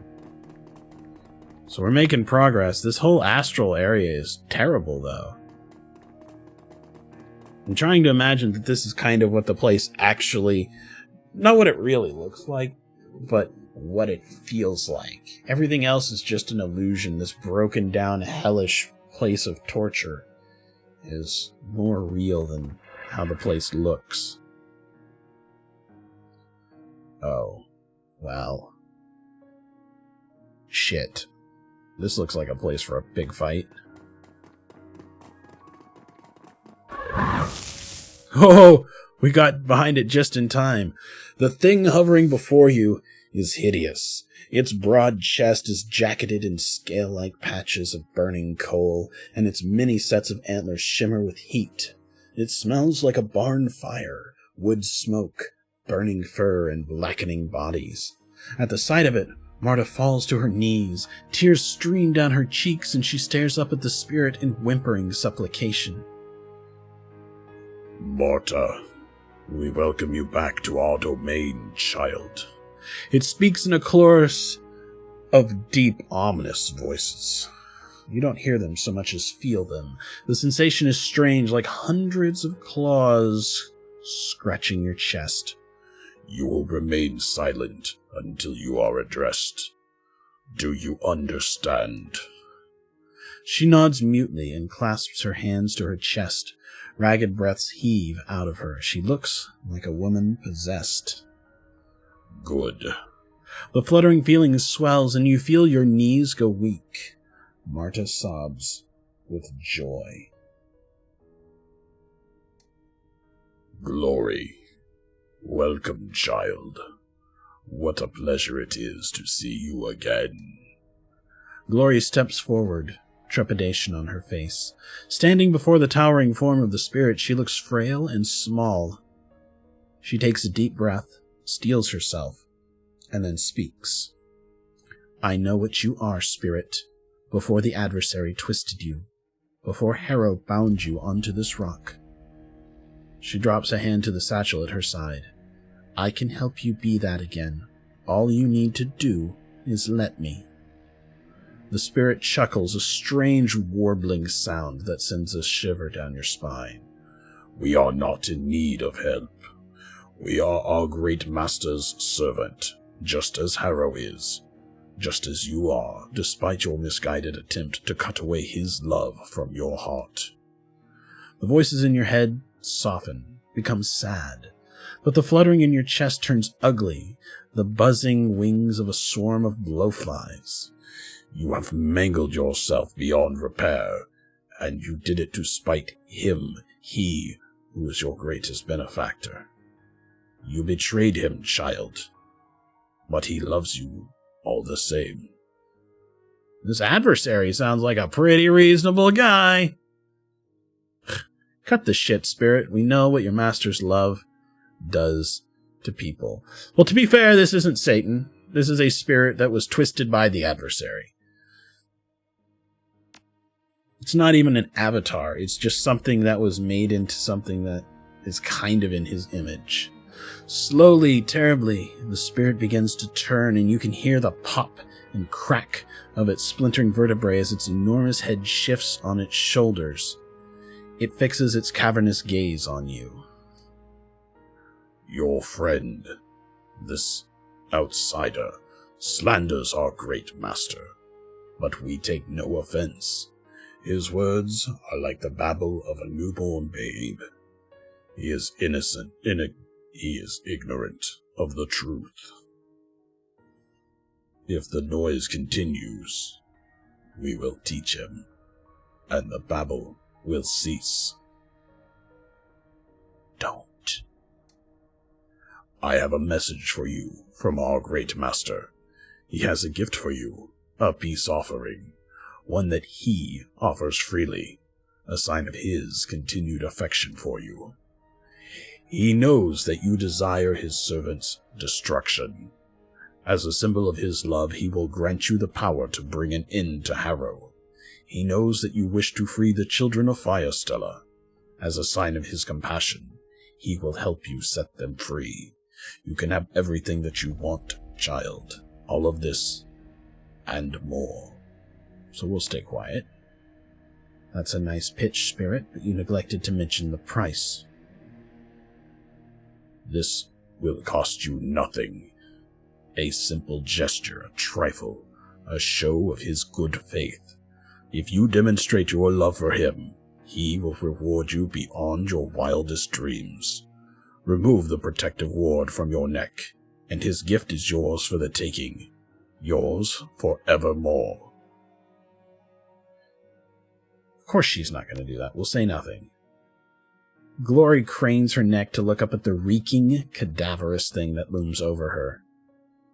I had my own limbs hacked off to get away from the adversary. I paid somebody to do it. That's how badly I wanted to be free of your great master. Your offer is as pathetic as it was predictable. To be frank, I'm disappointed in you. The barnfire stench of the spirit thickens, and its antlers glow white. The heat radiating from the thing is like an oven, a kiln, a blast furnace. If you rebuke our great master a second time, I will chew what's left of you into mulch. The marrow from your bones will nourish the garden. I promise you this, child. I promise it. I have a better idea. She dips a hand into her satchel and produces a ceremonial dagger. The blade shimmers eerily in the light. We're going to purify you, Spirit, and after we've finished, you'll help us rescue those kids. Very well, child. If pain is what you seek, we will bring it to you. Beneath its leathery skin, the thing's bones begin to shift, straining against the ligaments and tendons that bind them. A hideous popping sound fills the air as its skeleton splinters and pops. As you watch, the spirit's body begins to rupture. Great lesions open up in the creature's chest and back, and its rib cage cracks from some horrible internal pressure. The spirit's chest heaves, and a foul liquid pours from and then the rips in its flesh.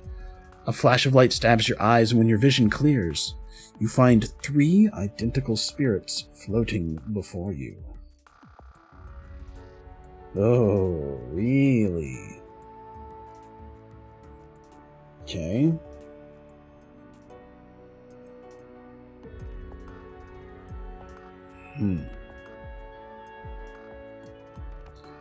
Death comes in many forms, child. Yours will be swift and brutal. So, 1, 2, 3.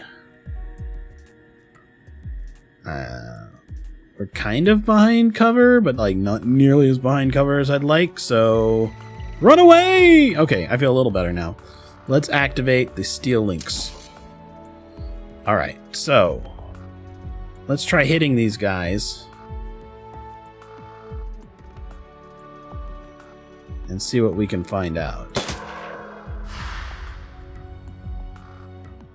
Heart of Firestella, Heart of Firestella, Heart of Firestella. What about this one?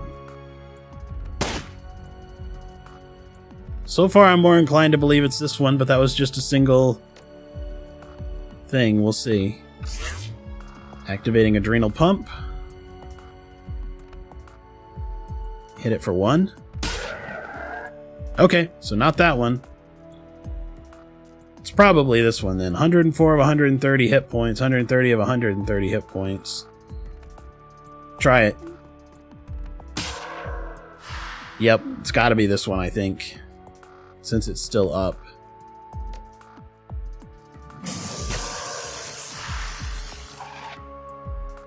Doesn't mean that the other one can't hurt us. Alright. So he summoned the others, but we're just gonna ignore them. They do damage, although that doesn't seem like a lot. Yeah. It's all about this guy right here. A figure materializes out of the shadow. The form is wispy and insubstantial, the projection of a man distorted by distance. His silhouette ripples like a flag in the wind. Through the haze, you can see his face. He's more beautiful than handsome, with sculpted features and an unnaturally youthful complexion. His expression is sad. Harrow. Brian Austin Green, is that you? Glory. You shouldn't have come here. I was content to let you live out your life in peace. I've come to put an end to this place, Harrow. This place and your pathetic, sickening cult. And you, Marta? I've given you everything. Will you betray my love with betrayal? I'm with Glory, Harrow. I would never hurt you, but this has to end tonight. Betrayal it is. Very well. You've brought this upon yourselves. Boy. So he is back here. Well, we'll see to this. Glory, if you could defenestrate this thing. What do you mean there's no windows? Fine, eviscerate. Alright. I think...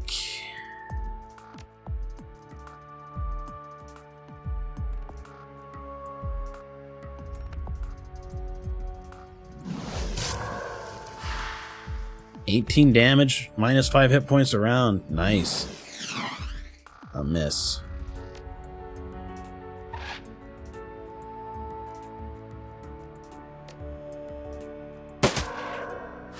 It's almost gone. Weakened, the spirit's form flickers and sparks. The burning coals that cling to its body falls off in clumps, and its searing antlers begin to cool. The chorus of lilting voices warbles and shrieks as its body transmogrifies into something else. Through the haze, you can see Harrow's eyes go wide. At once, his rippling silhouette begins to fade back into the shadows whence it came. His body becomes insubstantial.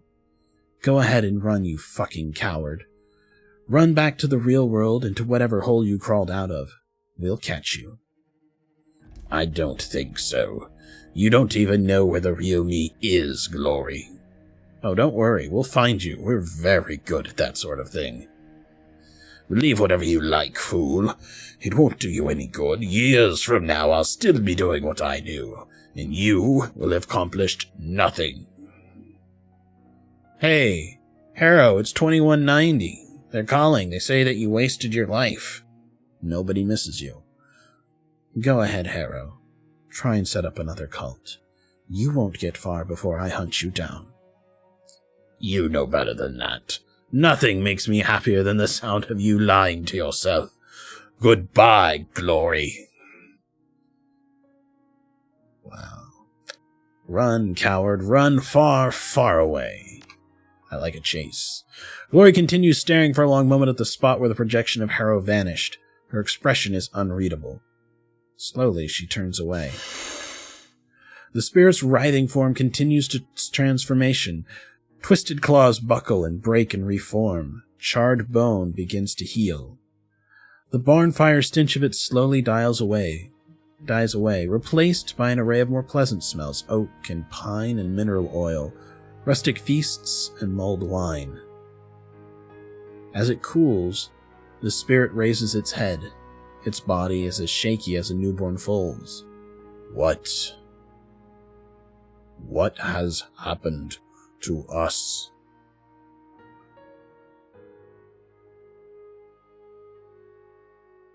What have we done?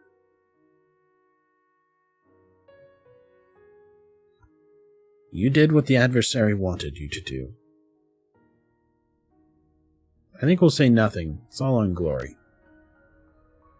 What have you done? Terrible things, Spirit. Loathsome, unforgivable things. You have corrupted children, turned them into killers. You've been a party to violence, torture, and the desecration of corpses. You've created monsters. The spirit cringes, shaking its great head from side to side. It doesn't speak, but a low rumbling sound emanates from somewhere deep in its chest. Unpleasant to think about, isn't it? But you have to, Spirit. You can't run from what you've done. Your actions are a part of you, whether you like it or not. The rumbling sound turns into a tormented howl. The noise conjures images of mourning mothers and caged animals, screeching orphans, and dying men. It is the sound of pure, unmitigated despair. Listen to me, Spirit. I need your help. We're here to rescue the cultists of Firestella, the street kids whose minds you touched. We're getting them out of here before the adversary can do to them what it did to you. The spirit stares at Glory for a long moment, and finally it dips its head in a nod. Yes, we will help you. Good. Get out of those kids' minds. We have already done so. The cultists of Firestella are themselves again. We wish to do more. We have much to atone for, as you said. What do you hope to do? Make amends. Heal the sick and wounded. Bring them the succor of hearth and home. But we can do nothing without your help. We are still bound to this shrine, anchored here. We cannot leave without your assistance. Oh, I don't like the sound of that. Tell us what you need us to do. We need an appropriate vessel to carry us out of the rock. Something touched by magic, but more dead than alive. Do you have anything that can help us? Well, shit. There's really only one thing that I can think of.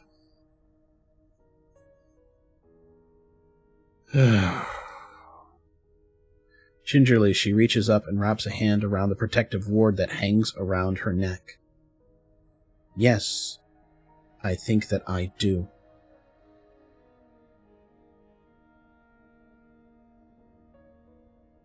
Do we let her? Its contrition seems real.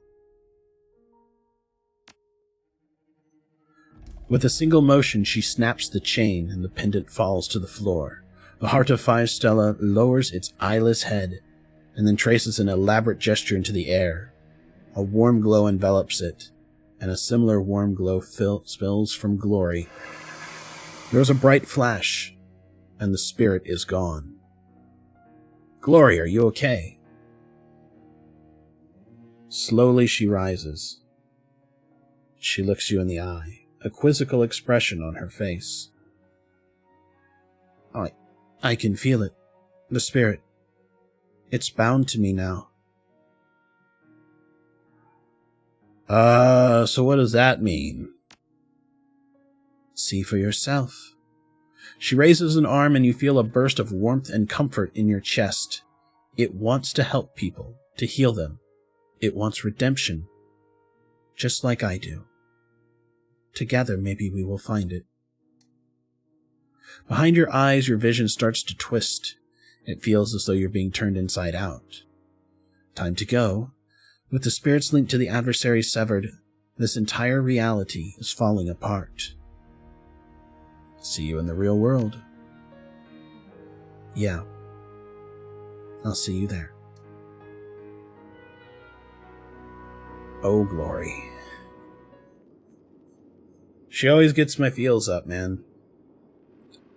Slowly you swim back to consciousness, struggling to your feet, and you find Glory already standing in alert. I mean, we faced every horrible thing in here that they're doing when we played Resident Evil 7, right? You know, butchering people, people being taken over, losing their mind, even the corruption of children, even though they were adult children. But somehow it feels so much more immediate in this situation. I can feel them.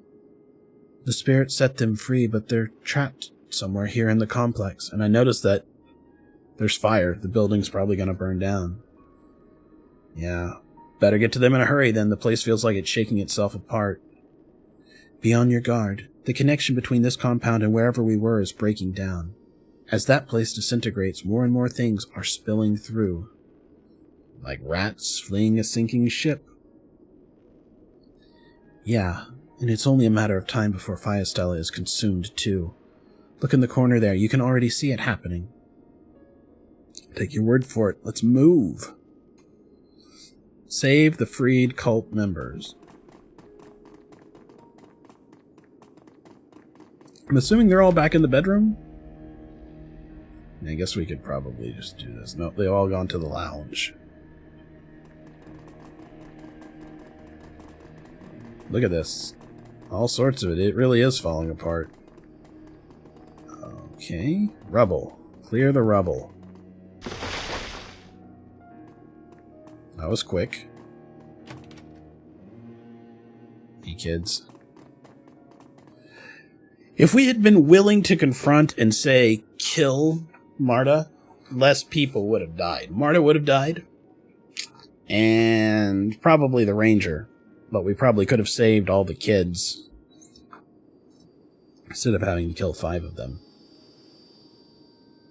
As you kick the door open and stumble forward into the room, you find yourself surrounded by a sea of teenage faces, all 3 kids in this sea.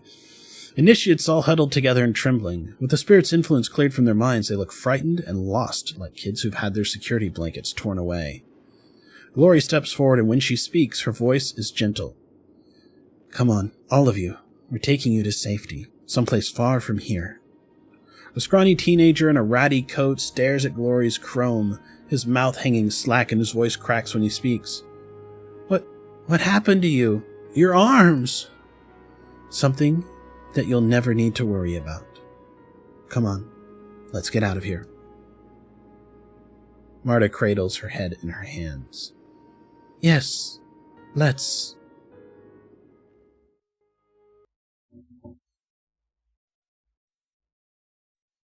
You thread your way through the trees of the Schonbuch forest, tracing your way back to the thicket where you and Glory hid the van. The inferno that consumed Firestella is spreading, and the conflagration casts the forest around you in a sinister orange light. The heat at your back is intense, unbearable.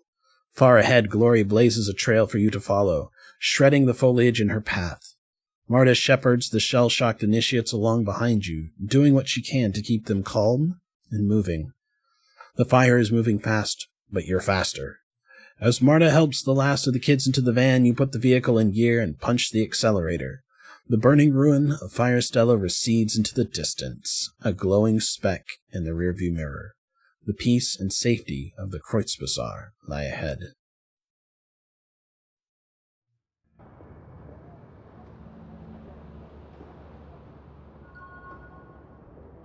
Two karma gained. We've now done everybody's loyalty missions. Let's go talk to Glory one last time. And then we can move on to a mission that will actually pay us something. And one that starts to give us some karma so we can start leveling up our stats again. I didn't know when any of these quests expired. It may entirely be possible for us to do some alternating between things. We'll see. Let's go ahead and post some pay data for sale. Harrow's bribe records. That'll be nice.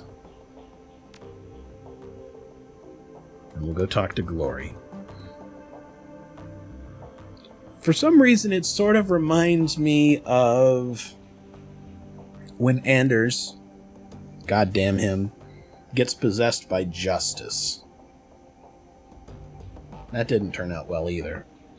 Glory stands, an introspective look on her face. At the sound of your approach, she turns to face you. Thank you for your help at Firestella. I couldn't have done it without you. Speaking of which, I've been meaning to talk with you about that. After all the things we saw in there, I'm not surprised. Go ahead, Bod. I'm listening. Harrow got away, just like you said that he would. Yes, and he's already putting distance between himself and the Schonbach forest. How do you want to go about tracking him? Finding Harrow's going to be a full-time job. I can't track him down while we still have a great dragon hanging over our heads. After we've dealt with Vauclair and the Firewing, I'll devote myself wholeheartedly to finding that bastard and finishing this. But for now, we need to keep our eyes on the road ahead.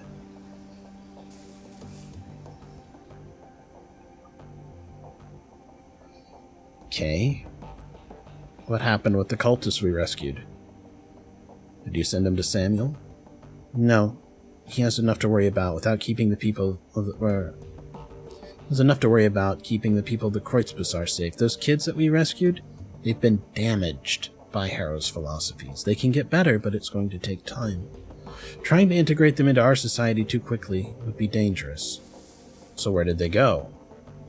I took them to the talismonger, Algernon. He said that he knew a place where they could get help. It won't be easy for them or quick, but they'll get better in time. And how are things between you and Marta? They aren't. I'm glad that she's still alive. In time she'll heal, but she has a lot of unwanted baggage to deal with. A lot of psychological trauma from the time that she spent with Harrow. She still worships him, you know. It was all I could do to keep her from running off after him. So where is she? Is she here? No, I offered, but she wouldn't come. She still thinks of cities as places that she needs to save people from. I don't know where she's going to wind up. I don't think that she does. But when she gets there, she'll reach out to me. That much she promised.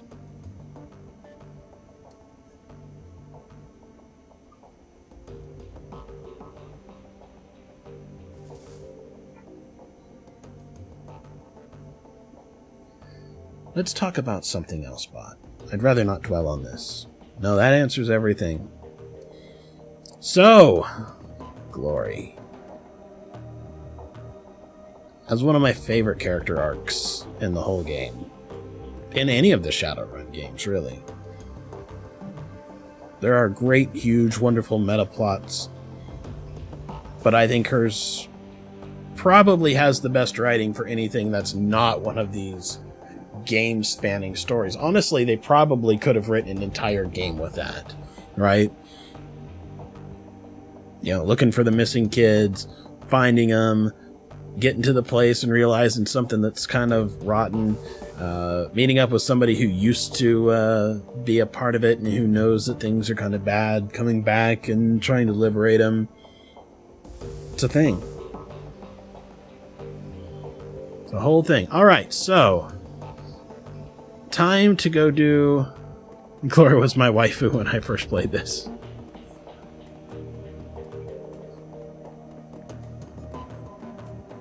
I get it, boo. I get it. Alright, so let's go do a job that's going to pay us with money. Feels like it's been a long time since we've done anything that paid us with money. Or karma. So...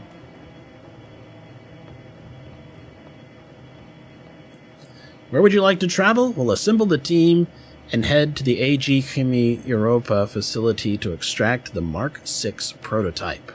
Whatever the fuck that is. Who will we take? Glory, and Dietrich, and Iger.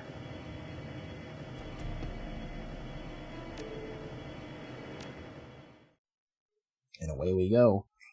I suppose the only reason you would ever hire any of the others is if you happen to have some weird role where you dual-classed into something that one of the others did, and you could do it well enough, but you needed something else. Like, if you straight up needed a mage, felt you needed a mage in your party for some reason, you could go hire one. But I don't know why you would hire a decker or a rigger pugilist unless you were a pure decker that had no rigging and blitz was redundant and you needed a good rigger instead of a kind of half-half rigger. That's true. There are missions that you can lose a member. Really, I think the As Technology run is the only one, but I can't really remember for sure. There might be others. So, the Mark VI, monolithic, plastic, sterile. The Berlin office of AG Chemie Europa is all of these things and more. The worst qualities of modern corporate culture, all mixed into a toxic stew and sluiced through a single prefab office building. Thankfully, you shouldn't have to stay long. According to the intel that your client provided, this should be a simple smash-and-grab operation, and you've been given the tools to carry it out with a minimum of fuss. The Mark VI prototype, whatever it is waiting for you on the 25th floor. Time to go get it. So, we've got these nice Mark IIIs here. She's got a gold kit, always does. That must be his own now, because it no longer says loaned. Alright, so I think we need to give one to Iger. So we'll give her one of our gold kits.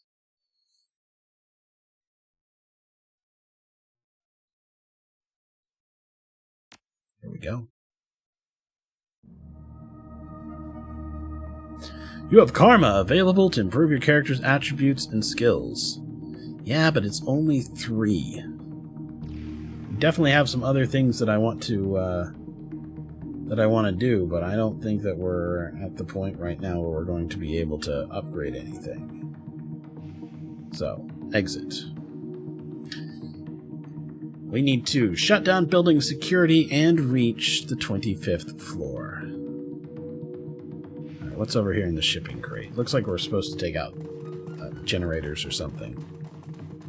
These crates have been sealed. The only visible markings are for Project Atlas. Oh look, free medical supplies. Yep, send it to my stash. Part of me wonders if I should leave it here because we're going to come out here, but I don't think that's necessarily the case.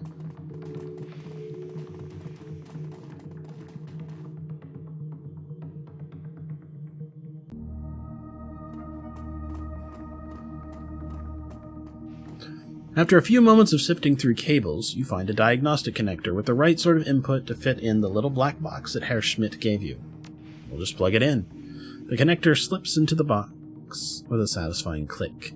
A tiny red light on it begins to flash. After a few seconds, it turns yellow, and then to green. At that instant, all of the lights in the garage turn off. A few seconds later, the emergency lighting kicks in. If what Schmidt told you was true, you've just killed the main power for most of the building. In theory, the box has also circumvented the security cameras on the building's upper floors. You should be able to intercept the camera feeds by tapping into an elevator console on the 24th floor. Handy little thing. Alright, team, let's go. 24th floor.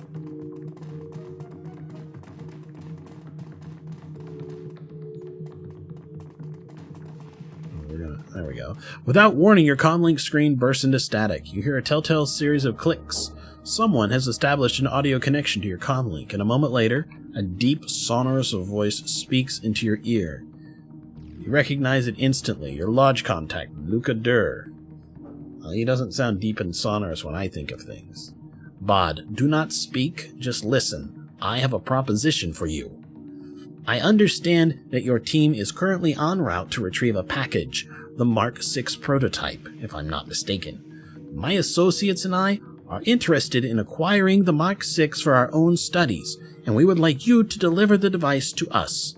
Once you've acquired the Mark VI, you will proceed back to the garage as planned.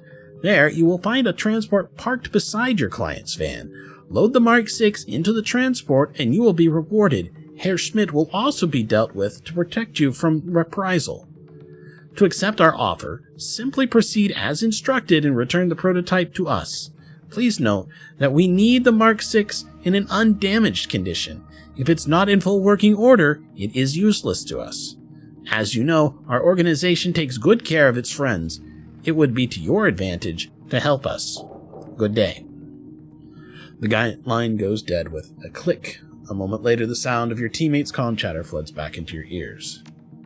Alright, we're just not going to say anything about it. I don't think there's really any need to. We are not doing what the Lodge asks us to do, I don't think. I've gotten a little tired of them hacking our comms and bossing us around. It's one thing to say, go tell this one guy a sentence. It's something entirely different to say, fuck off on the job.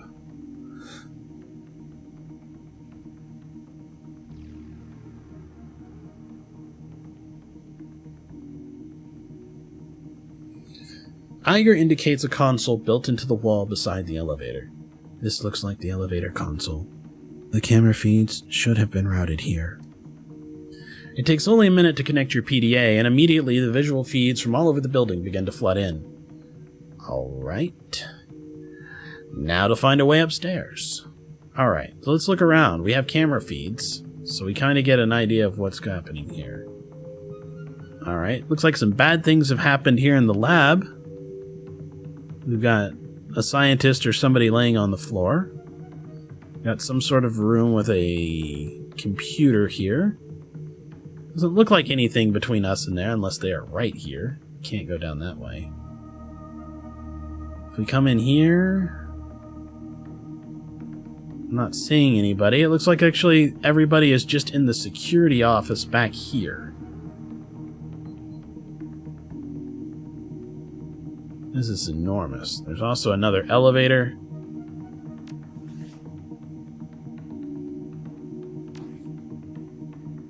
Some kind of elevator console, alright.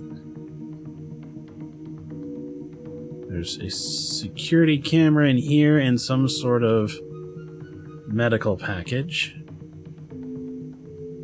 Barely see what's in here, but it looks like some sort of server room or maybe a library. An office of some sort with a room that we actually cannot see into. Looks like a drone vent. Since I don't see anywhere here for it to connect, it must connect over there. Alright. Well. For the moment, let's try this direction.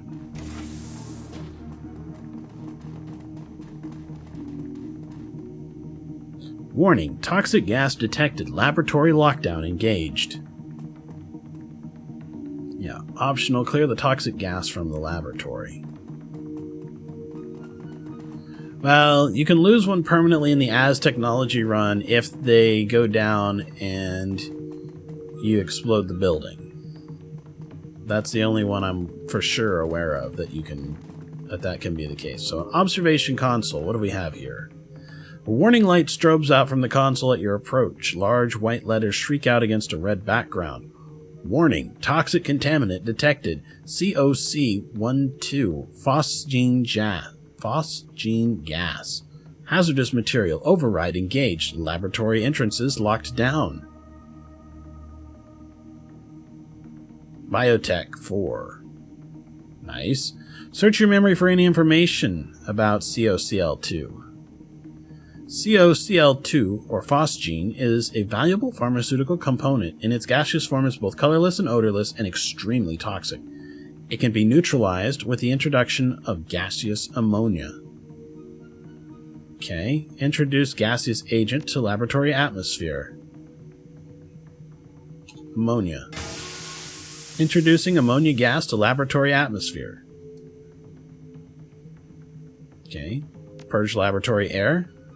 Warning, this will result in the venting of contaminants to the exterior atmosphere. Well, we neutralized it. I'm sure it'll be fine. Forge it. Purged. Papers and other loose objects within the lab begin to flutter and roll as powerful wind disturbs their rest. Atmosphere purged, no contaminants detected, disengaging lockdown. I was kind of hoping we could double dip by solving the problem twice, but tricky game. It knew what I was up to.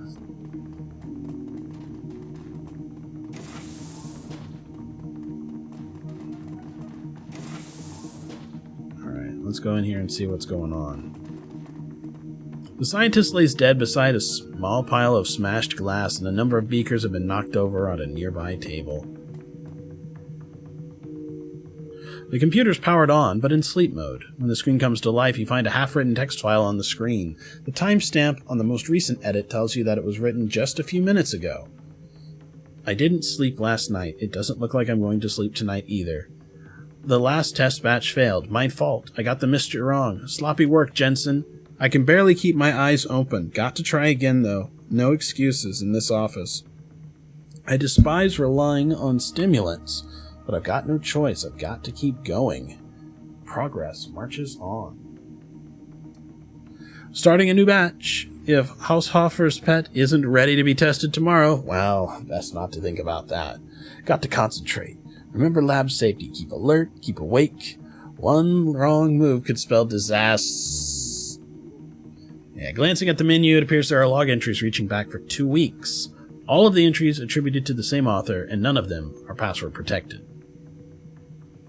Alright, well, let's start with the oldest, 2 weeks ago. The new formula arrived today, Formula 17. I swear whoever names these things must have no imagination at all. Formula 17? Honestly. Still, I can't wait to start working with it. From what I've read, early clinical trials were promising in the extreme. Amazingly potent, this stuff, and increased potency, means less frequent injections at a lower dosage. There's nothing not to like. Despite my enthusiasm, there's much to be done. Speeding up absorption rates is first on the list, and I have some concerns regarding the subject's immune reactions. Perhaps the formula could be tailored on a patient-by-patient basis.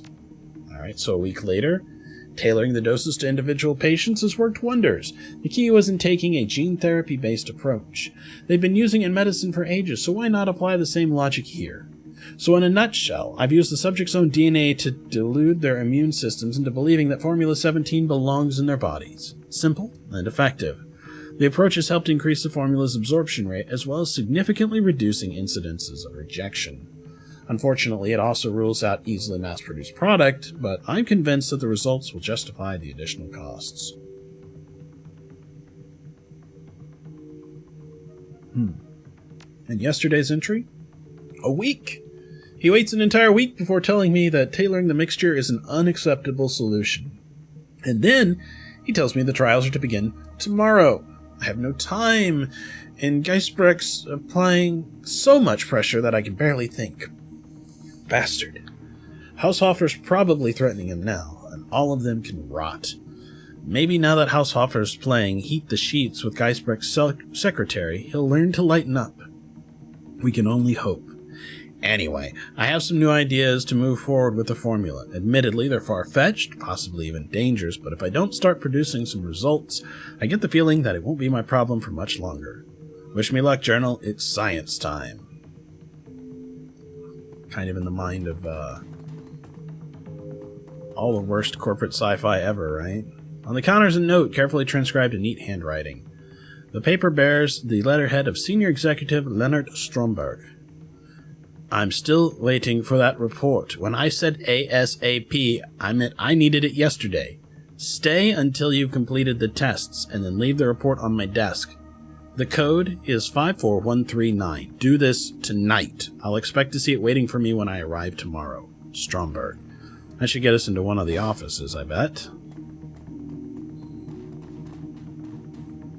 Yep, we'll take that. Just go ahead and send it straight to the stash. Alright, so we did some research in the lab. We're working on something requiring gene therapy. Some sort of chemical and formula. I don't like the sound of it.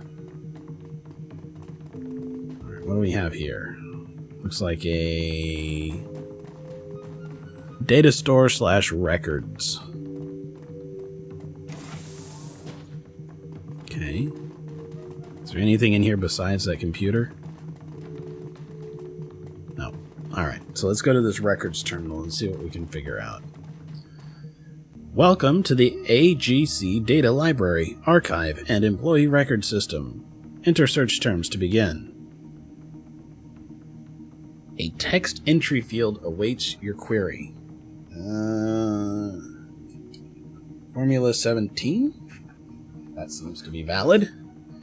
Executive level authorization required. Enter authorization code. We'll just bypass that. A complex chemical formula displays on screen along with a series of notes. Formula 17 appears to be a drug designed to suppress higher brain functions, specifically those functions related to emotional responses and decision-making skills. From what you can tell, the overall purpose is to render a subject submissive and pliant. The notes go on to suggest that Formula 17 was developed as a component to a larger project called Atlas. Apparently, Project Atlas has something to do with cybernetic augmentation. Is anybody getting a RoboCop vibe?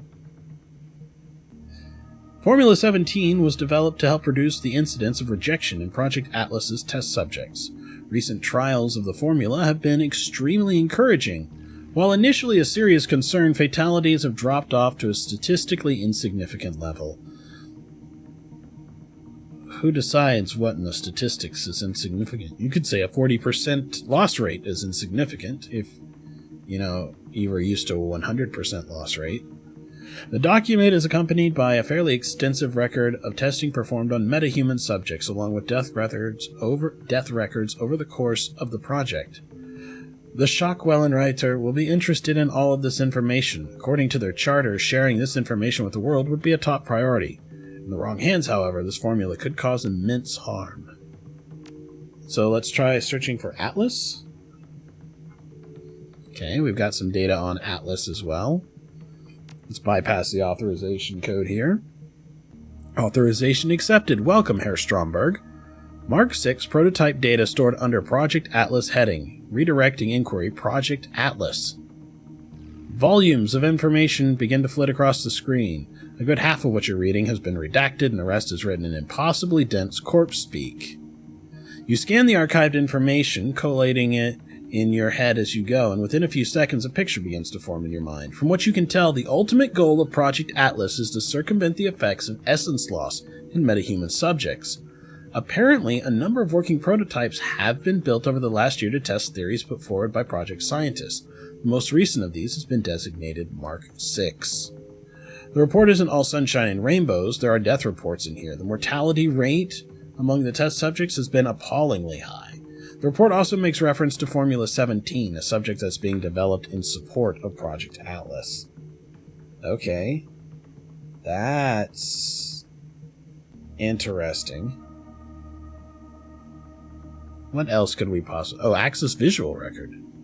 VP level authorization required. Do you wish to proceed? Sure. Enter authorization code. We need decking 6? Wow.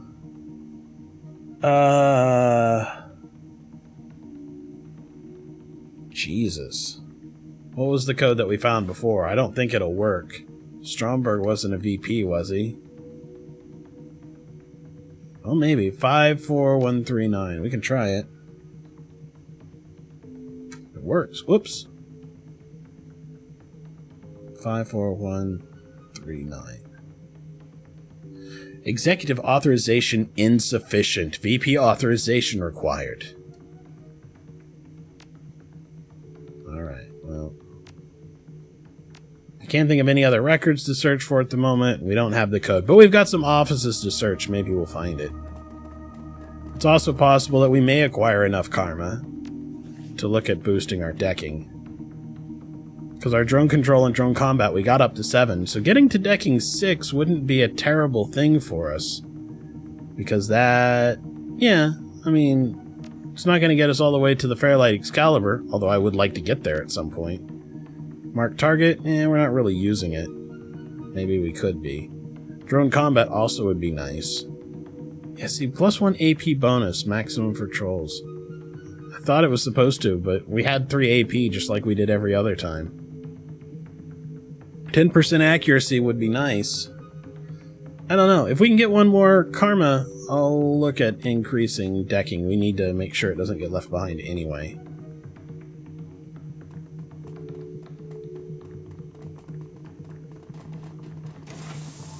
A lot of it just depends on what we can find. What is this area? Building maintenance. Okay. More medical supplies. Basic med kit. Sure, send it to the stash.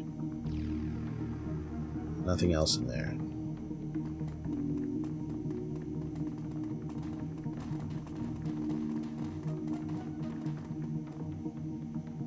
Junior Executive Werner Hardegger. Okay, so this is an executive area. Let's see if we can figure it out. Bar. On the bar are a number of bottles of alcohol. Most of them look expensive. I bet if we had Socialite, we could find out which is good. But let's just take a bottle for the road. Mission item added, cheap booze. Alright, well, no good. We missed the one that's in the back that turns out that it was actually the last bottle of booze from Bluebeard, and he kept it warm by, keeping it inside of his gutted captives or something awful. At first glance, this password appears to be unremarkable. It's password locked, and a cheerful screensaver marches across its display. Upon closer inspection, you notice something interspersed among the colorful bouncing sprites. There's a symbol that you recognize, the dead drop marker of the Schockfellenreiter. As you study the display, a green light winks on above the terminal's display, the recording light of a pinhole camera. The screensaver disappears, and the screen floods with glowing text. Schockfellenreiter contributor 1432 recognized. Welcome, pod. Re. Secret projects. This is an open request for information about the projects and material prototypes being developed at this facility. It is known that a synthetic drug is being developed here in support of a Project Atlas. In addition, a functional prototype called Mark 6 has been developed. Yes, now you have to do it. A troll with etiquette socialite, says Kurilla. That would work. It would be interesting. The first contributor to provide us with the project data for Atlas, the chemical formula for this new drug, and visual records for the Mark 6 in operation will be handsomely rewarded. All 3 pieces of data are required for a payout. HE Chemie Europa is known to be a heartless corporation with little regard for metahuman safety or morality. They guard their secrets jealously, and they seek to hoard all information gained for themselves. This behavior cannot be allowed to go unpunished. What they know, all shall know. No longer will they hide their secrets in the shadows. The timely delivery of this information will be well rewarded. Freedom, equality, information, Schockfellenreiter. So, still, I can get some of this, but I'm still missing the executive code. Alright. Well, let's come back here and let's get at least 2 of the 3 data files that we know that we can get right now.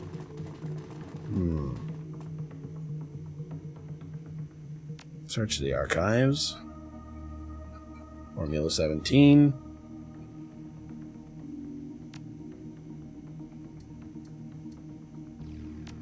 Copy the chemical formula. Search for Atlas. Bypass. Download it. Access visual record. Still cannot do this thing. Yeah. Alright, so we've got 2 of the 3. If we come in here and we look at our mission items, we've only got the 1 code. So, for all I know, if we had Socialite, the bottle of booze would have somehow given us the code. So we're probably going to have to get our hacking up, but I don't think that's a problem.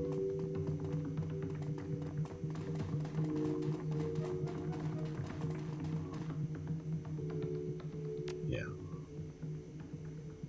Alright, so what do we have over here?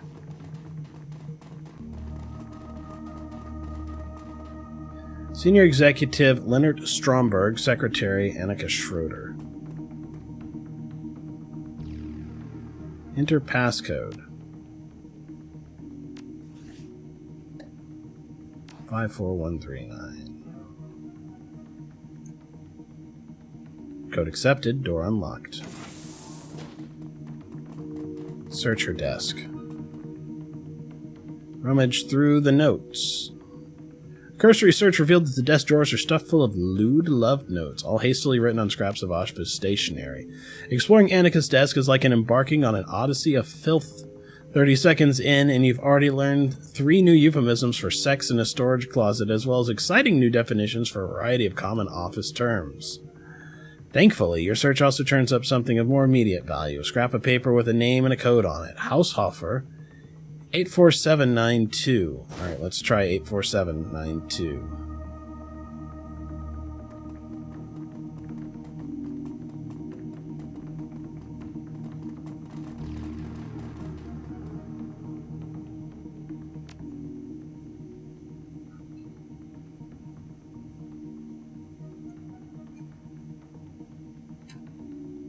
Yeah, there we go. Authorization accepted. Welcome, Herr Haushofer. Access visual record. Continue.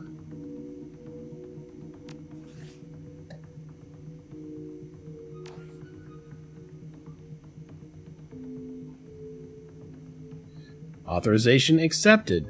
There's too many records to sort through here quickly. A quick scan reveals the following details.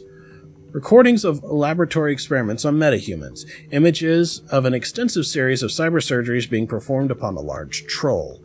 Recordings of that same troll carving his way through opponents with a massive axe. And gun cam footage of what appears to be a vehicle-mounted chain gun. The weapon has been photographed tearing apart a variety of targets, both artificial and organic. So really, if they wind up developing a serum that can prevent essence loss in cybernetic subjects, that could be amazing for people who get injured, because then they might not be in Glory's situation. Although Glory wants to be in Glory's situation. But it does mean that you could have an elf that gets their legs blown off or something like that, and they don't have to stop being a mage. Search desk. Project Atlas folder. Let's just go ahead and open that up. It's empty except for a single note moved to digital archive and locked under executive authorization. Yeah, that's fine. Alright, so security camera there. Part of me thinks, alright, go around the security area. The other one's like, fucking raid these motherfuckers right now.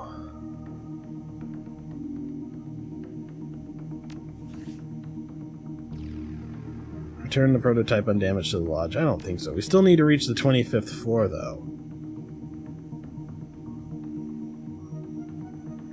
See, I'm looking right here, and I see that there's a thing that I can pick up. If it's a grenade, it's not worth it. If it was a really cool machine gun, it might be. But you know what? We don't actually use guns, and everybody else has their own guns. So let's see if we can ignore it. Our hacking is not always high enough, apparently, but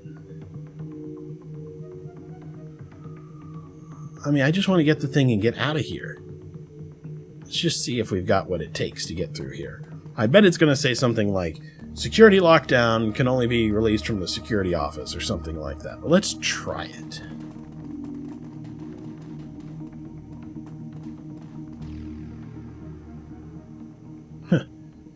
Authorization required for access to executive elevator. Well, we have executive, and it's 84792. Access granted. I wonder what it would have said if we'd looked at it in the astral. Okay, yep, leave the floor. Up to the level... top level.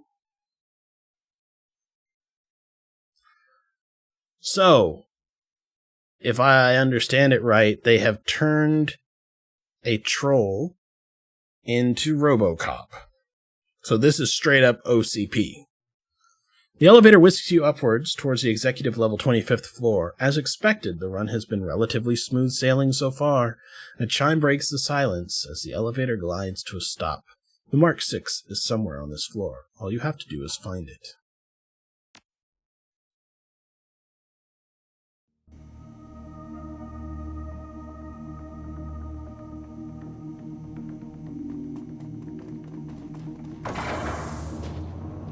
The emergency lights wink out, leaving you in darkness. A moment later, the building lights slip on, cranked all the way up to full illumination. The light is uncomfortably bright, meaning that the security thing is over, and we are fucked. A quick check of your comlink shows that your security feed has been terminated. Instead of a command view of the 25th floor, you find yourself staring at a blank screen. Which totally means security is coming out of their damned offices to investigate what happened in the lab and everywhere else, and they'll be waiting for us when we leave. Especially considering that we have to leave it long enough to get into another elevator. If I were them, I would lock the fucking door between the two and make us go fucking ass way all the way around, which I'm not looking forward to. Well, that can't be good. No shit, Dietrich. Alright. Yep, that looks like a big room full of places to fight.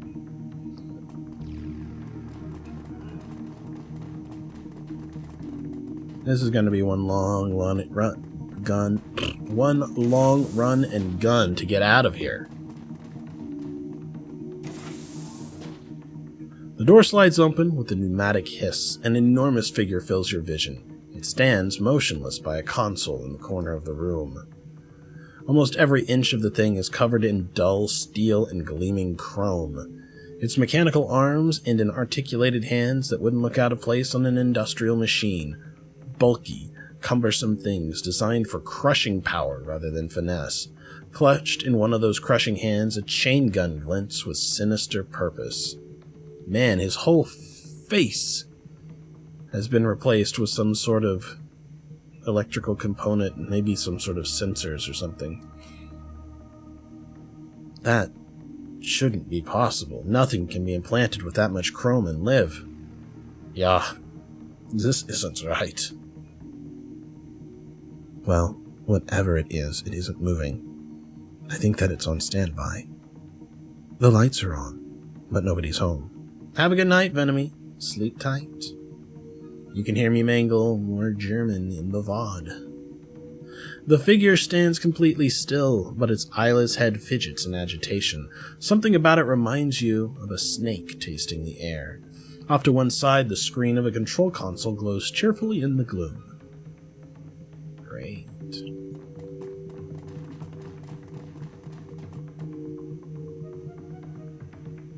Alright, let's use the control console.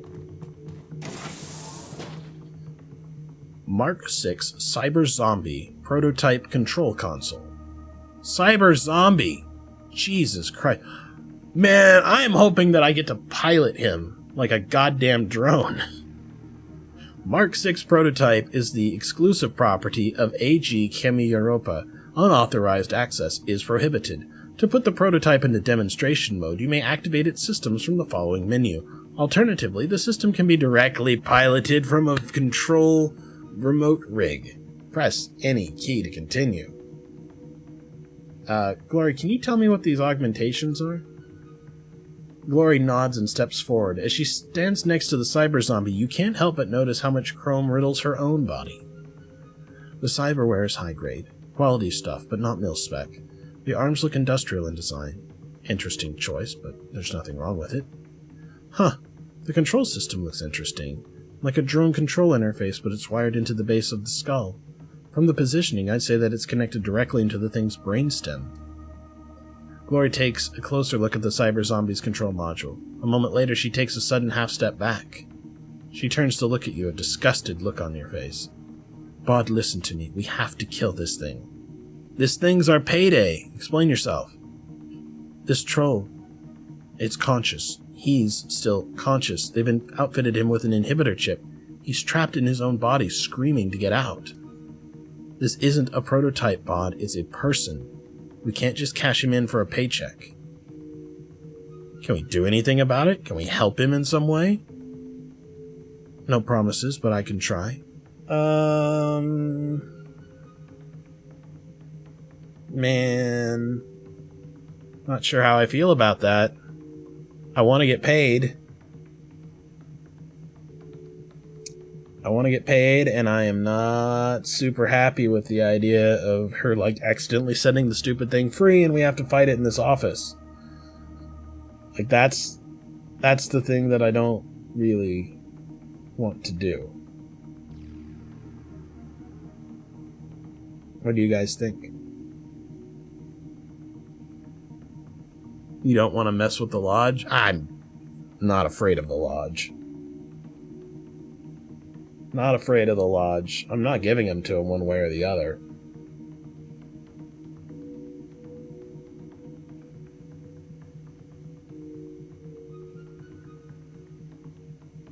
Do it. Not here. Let's get him down to the garage first. I want to have the van close by in case anything goes wrong. In the meantime, we're going to have to activate him. Just remember, that's a man you're giving orders to, not a machine. Alright, let's read his README file here. Mark 6 Prototype Demonstration Model. This Mark 6 prototype incorporates a top-of-the-line cyberware from all AG Chemie Europa subsidiaries, including the Zeiss Dead Sight Laser Designator, BUT Heavy Industries Powerlift Industrial Cyber Arms, and the brand new Zeiss Cinch Shell Cyber Skull. It's interesting that it's Zeiss. That was one of the things that they made a big deal about in Neuromancer. I think it was having Zeiss eyes. Because Zeiss does lenses for cameras and stuff.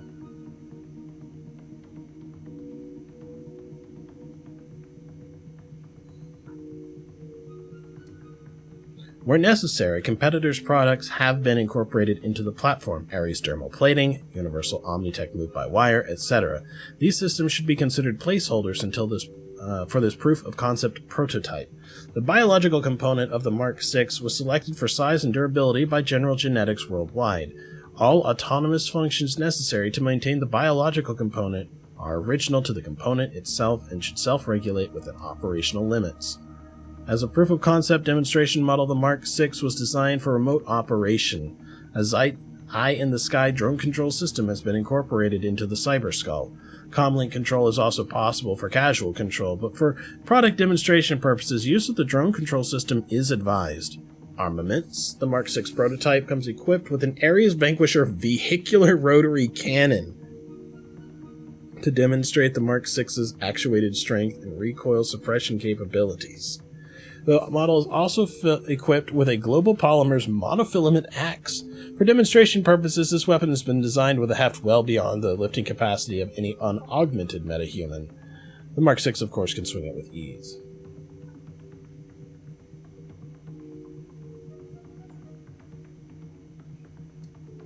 Long-term goals. In demonstrating the Mark 6's combat capabilities, it is this office's hope that AG Chemie Europa's newly modified Formula 17 Cybermantic reagent will prove its value to the board of directors, both as an astonishing technological achievement and as a lucrative new revenue stream for the company. Alright. Drone Control 4. The Cyber Zombie's control system is very similar to a standard, albeit high-end drone rigging interface. It looks as though it should be a fairly simple task to rig into. It will still drive itself, however your drone control rig should allow it to react to your commands much faster. Time to rig into the Cyber Zombie. Your consciousness slips into the Mark 6 as easily as it would any other drone, but the sensation is strange. You flex your fingers and the Cyber Zombie responds, but it responds too quickly, too eagerly. It almost seems to intuit your commands before you finish giving them. You feel a strange tickling sensation in your spine, coupled with a gnawing sense of unease. The Mark 6 stands at the ready, its crushing hands flexing in anticipation, slaved to your command. Input command, activate the Cyber Zombie. With a mental command, you activate the Mark 6. It takes a step forward, and you can hear the whir of actuators calibrating to adjust to its weight. A few seconds later, the whirring sound dies down, and it relaxes into a slight crouch. Activation complete. Follow Protect Protocol Engage. Awaiting further instructions. Alright, well. Escape with the prototype. Since he acts like a party member, does he show up in here? Yes, he does. Essence, -3. Strength, 15. Quickness, 9. Body, 11. Charisma, 0. Yeah, that sounds about right. Jesus. So he is actually best at close combat. And then ranged combat with his rifle is next. And then unarmed is the least effective method that we can use him.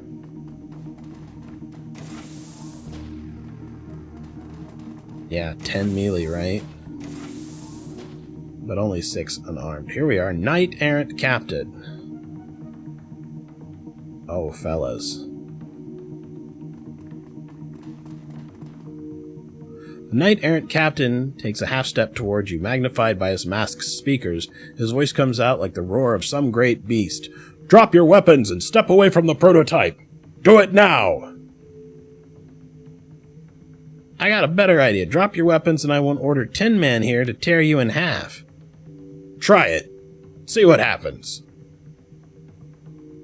Don't mind if I do. Target spotted. Activating remote control rig. Yeah, not gonna work. I'm rigged into him, bitch. Also, another good reason it's not gonna work. He has 4 fucking AP. So come over here, buddy. Look at that gun. And go ahead and just go full auto on this bastard. Well, that was painful for somebody. Alright, Dietrich, gotta get you behind some cover. I want you to do your thing. What do you got here? Electro core? Yeah. Nice. -1 AP each. We're gonna come all the way back here and activate one of our toys. Let's go with the steel links.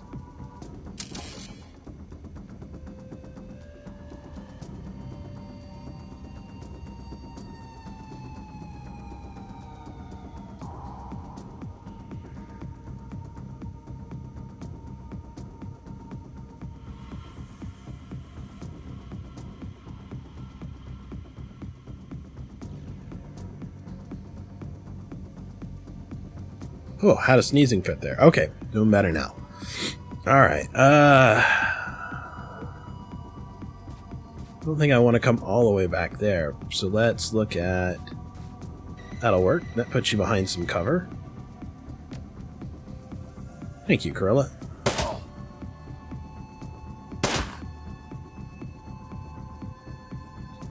Alright, so... Glory has a new ability. Hearthfire. Heals the last wound taken by the target. That must be the heart of Feierstella inside of her. That's kind of cool. Alright. Can you go punch this dude in the dick? Oh shit. I had the wrong thing equipped, but I guess that's alright.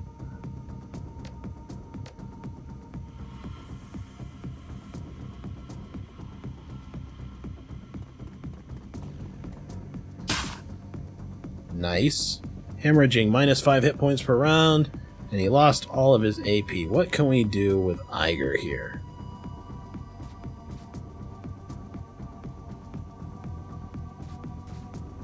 So that one is up to 35% increase.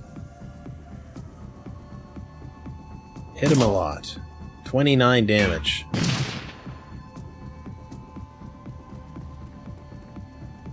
I don't think the rigger's going to be able to take control of it because we're in the rigging interface.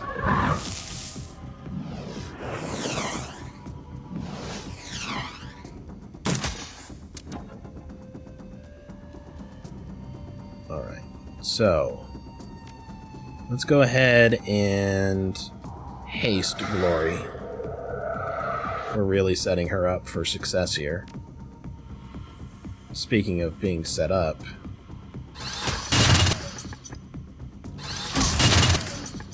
Override signal lost, reverting to previous control structure. Well, not too surprised about that.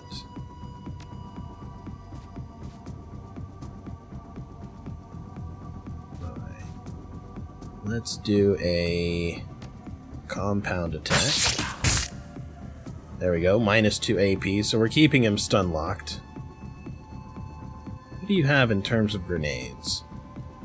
This seems like actually an excellent time, because there's 4 of them all bunched up. This seems like an excellent time to actually just throw this.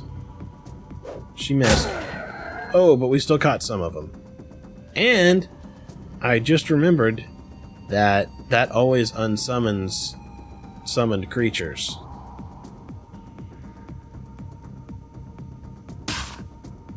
Alright, that dude's probably toast.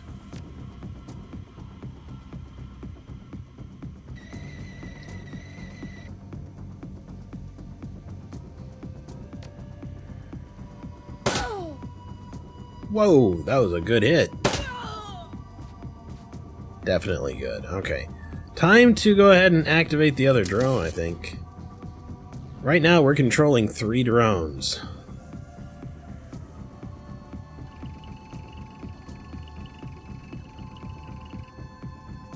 In this distance, can you kill this thing? I was gonna do one of these others, but if we can murder him... There we go. That's even better. Alright, she's got the voltaic grenade, a grenade which releases an electric shock. Well, I don't want to blow our whole load. So how about you get back over here? And we'll get ready to tear all those guys new assholes.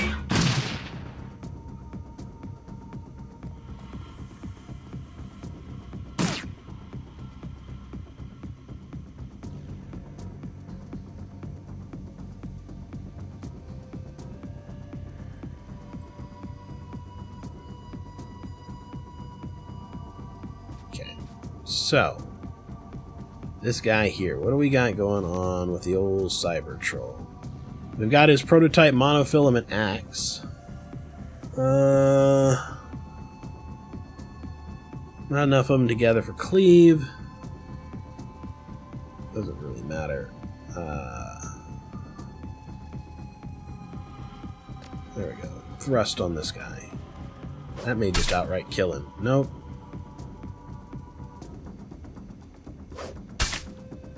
$29 damage. That was a hell of a crit.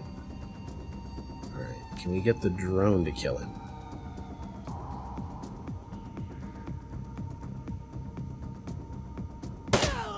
Yep.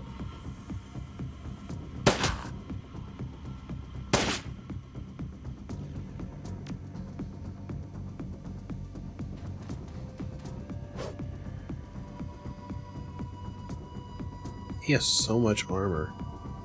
Let's try the pommel strike. If I can take away his options, that's good by me too.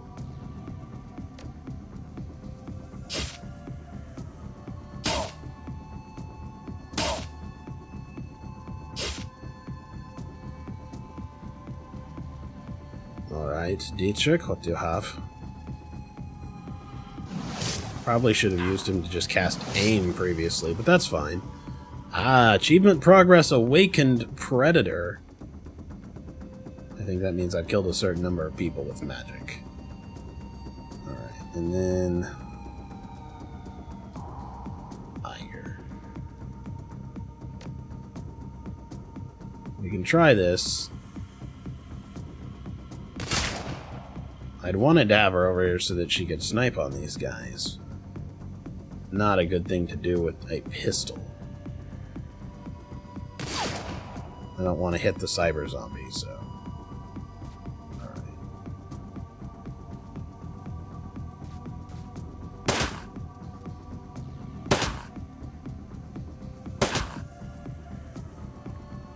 I'm grateful that the drone hits seem to be hitting a little more often these days.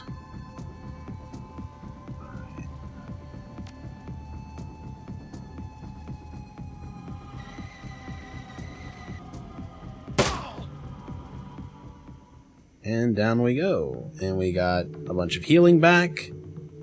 Life is looking pretty good. I guess we probably could have summoned something from there, but not necessary. Alright. Who thinks that we're getting out of this by going down to the next floor easily? Not me.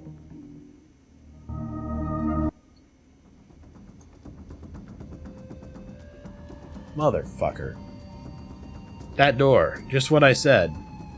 Locked. It looks like security has control of the doors again. Alright, Steel Link's drone. Get out there. Oh yeah, you do see some stuff, don't you?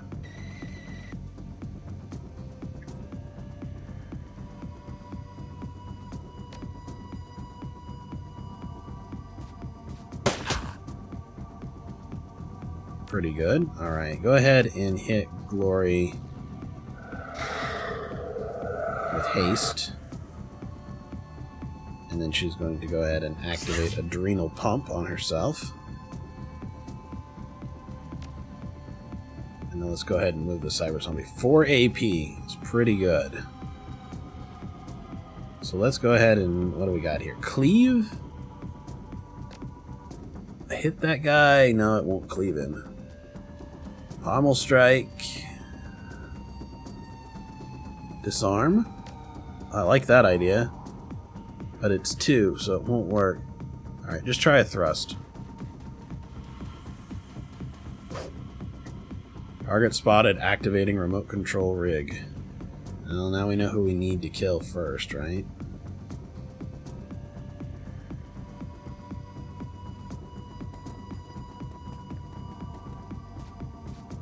Glory's hauling butt, warp speed. Alright. Dietrich. Or Iger, not Dietrich. He's done his thing. Alright, can we snipe this fool?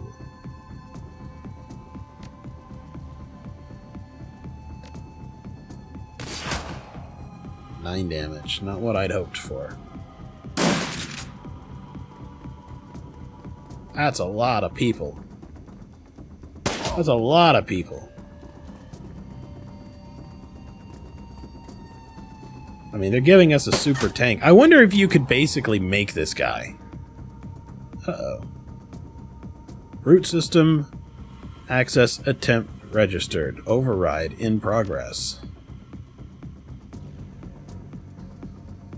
If we forced him to drop his weapon, do you think it would be his cyber deck? I feel like it probably wouldn't. But that would be cool.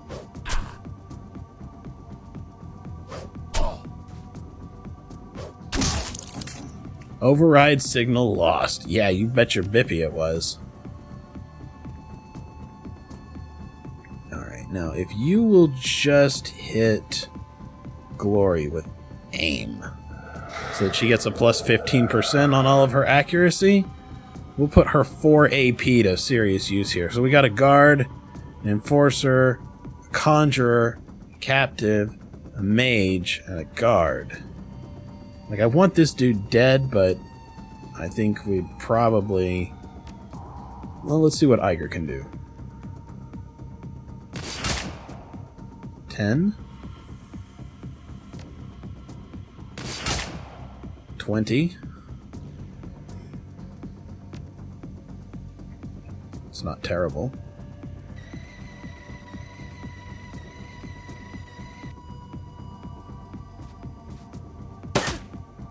Nearly dead.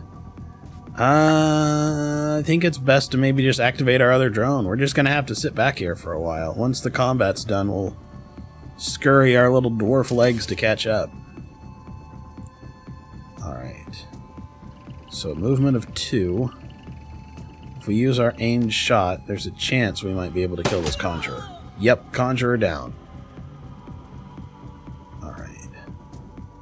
So, I'm gonna need you to murder this asshole, Glory.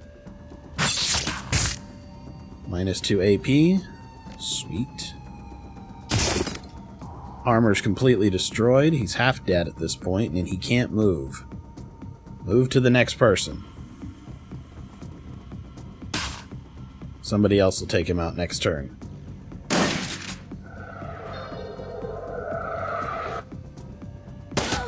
He got some AP restored, but he's still unconscious. Alright. Iger, what do you have going on here? Anybody not in cover? No.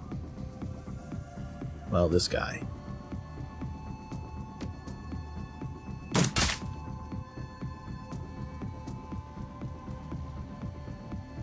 Had she lost? No, that's right, that was a 2. Okay, let's see here. Mage. He's pretty fragile. Let's hurt him.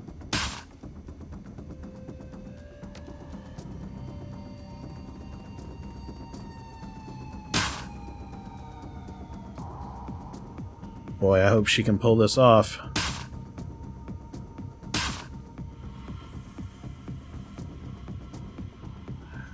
Dietrich.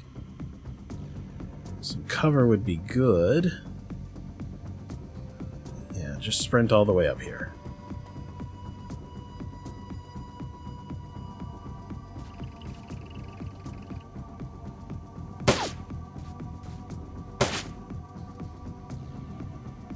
That drone made me sad. That one made me a little less sad. That's good. Yeah, I like this drone.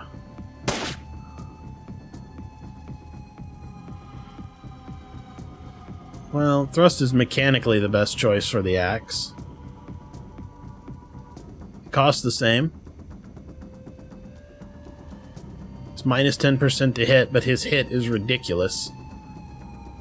Ignores the weapon's AP damage, which is fine. Don't think it has any on its own. Yeah, it's got no AP damage on its own. The other option, disarm, is pretty nice, but it's only on a critical hit. We can try it. Luckily, we got a critical hit, so he is disarmed. So fuck all of this guy.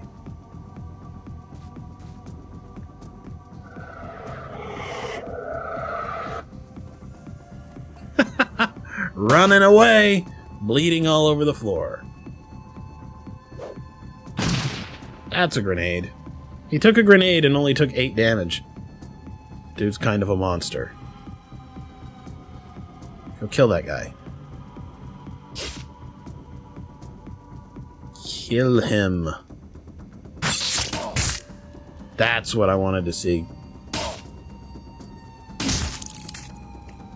Farewell and adieu to you dear Spanish ladies. Farewell and adieu to you ladies of Spain. Alright, so somebody probably could use a heal. Who could use a heal? This guy. It's just 8 hit points, but why the hell not?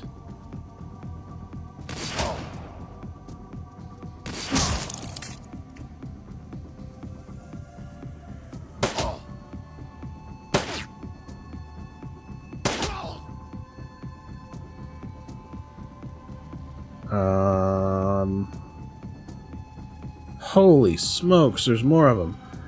I mean, luckily, I guess I can control these guys from anywhere on the level. The only thing that really matters with me not being a part of it is I can't heal them if that's the case. Here, I'll eject one of them. That way we can try and start moving forward.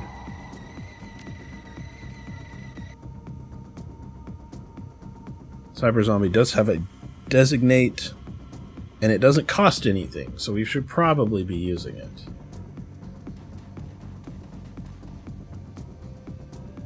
We'll just go ahead and put him on Overwatch. We'll eject out of our other drone. We're just going to spend a few turns getting everybody moved up and reloaded, because it doesn't look like they're going to come out of their thing. We can also look at this door console. Examine the console. Yeah. Cool. So, we could deck through that, and then we could probably ignore that fight, because I bet you that door is locked too. And then run by that way. Hell, maybe even move into security. So, pistol's fine. Glory's fine. Dietrich, go ahead and hit the short guy with haste so he can move at the same rate as the rest of you. Or actually, I guess faster.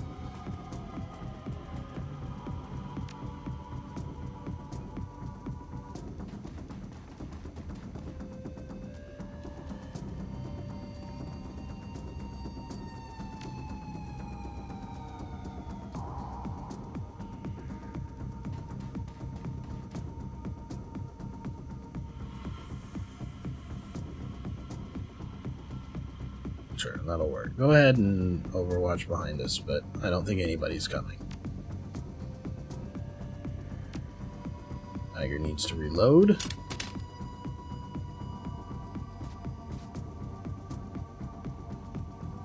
Might as well move like here.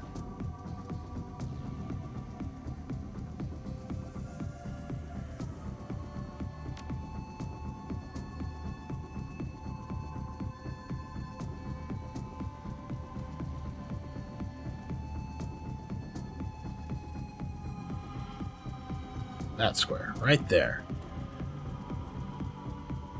Alright, I think we're ready.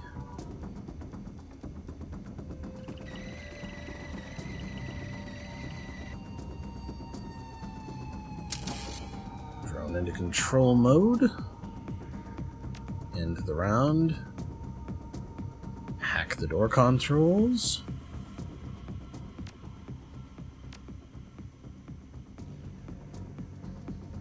No.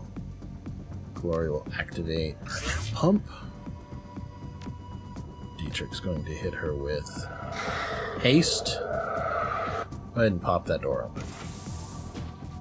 Actually, not the person I had meant to do that, but whatever.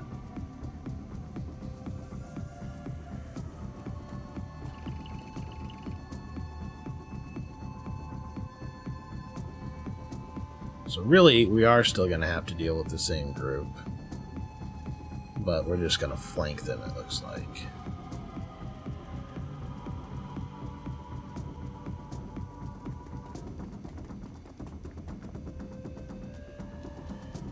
Curious if she can run straight past them or not.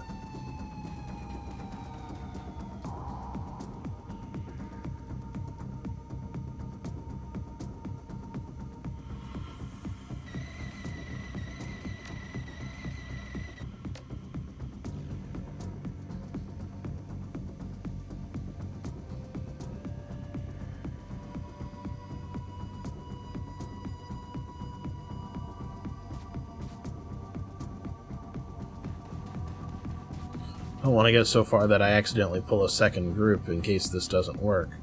But it looks like it's going to work.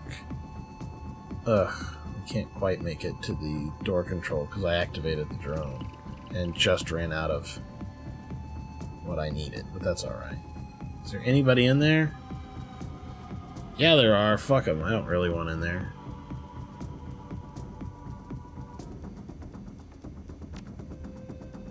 What do you got going on here, Dietrich?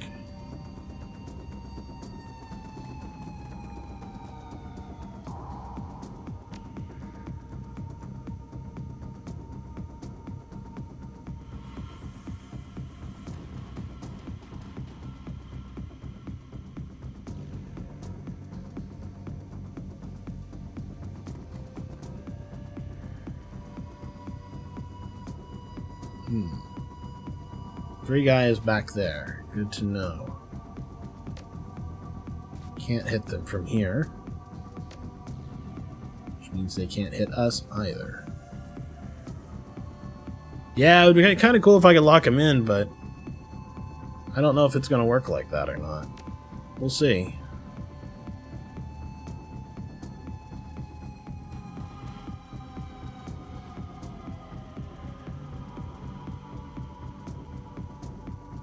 I'll eject out of the drone so we've got some options here. Door control.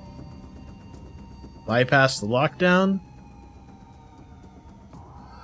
On the one hand, that might mean that we can go back and open the other door. Try it. Lockdown. Done. I wonder if that door is still locked or not. The other interesting thing is there is a matrix jack-in point here, which I had not noticed.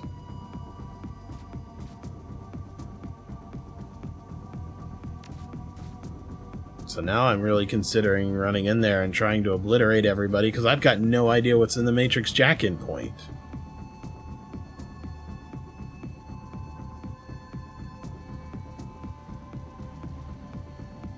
Yeah, probably payday, you're right. Frankly, we've got a lot of money, and we're going to get some more money from this, even if we don't get everything. I'm tempted to ignore it.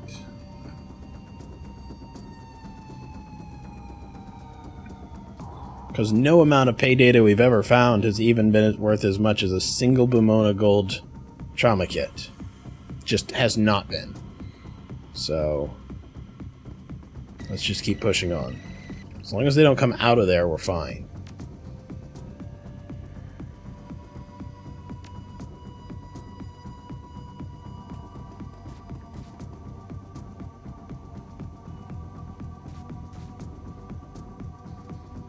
She doesn't have that many more turns of her pump being active. So...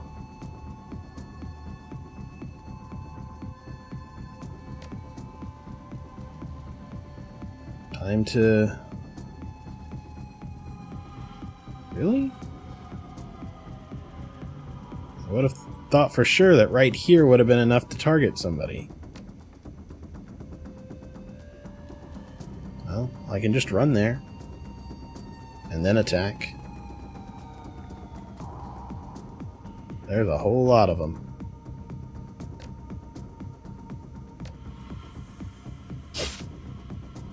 Missed with both.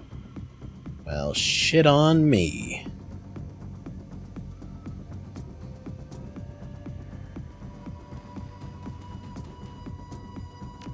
Alright, Cyber Zombie. Can we identify a enforcer, grenadier, mage, rigger, sniper, captain? Rigger's down there. Okay. Let's go hit him with a...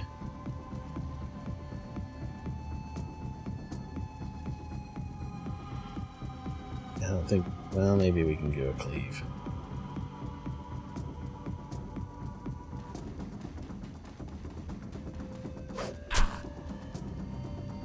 Did some damage.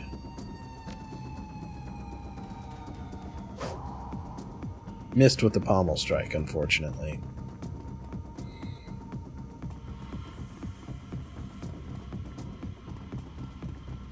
I don't blame him for moving. We've got Glory in a very advanced position, but... look at these guys. Ouch! That was kind of brutal.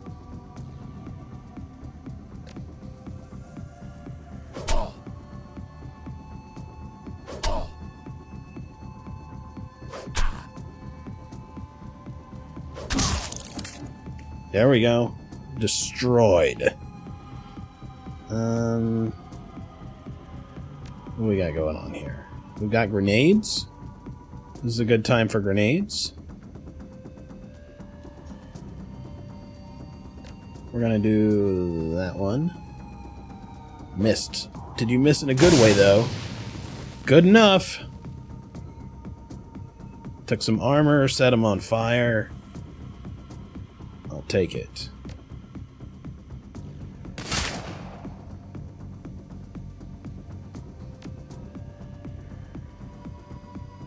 Glory's hurting. We can heal the last wound taken by the target. She healed herself for 19. Awesome.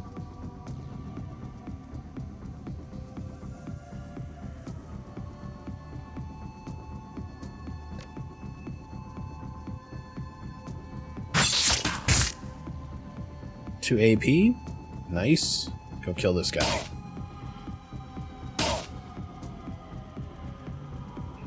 Alright, what do we have as an option here? We're pretty far away.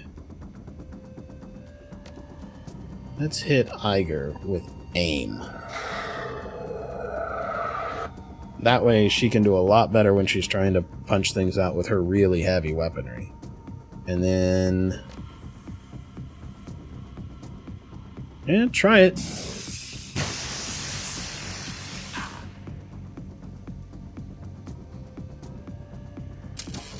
We'll activate both of our drones, which will give us a ludicrous amount of firepower to throw in there. We don't need our puny little grenade launcher.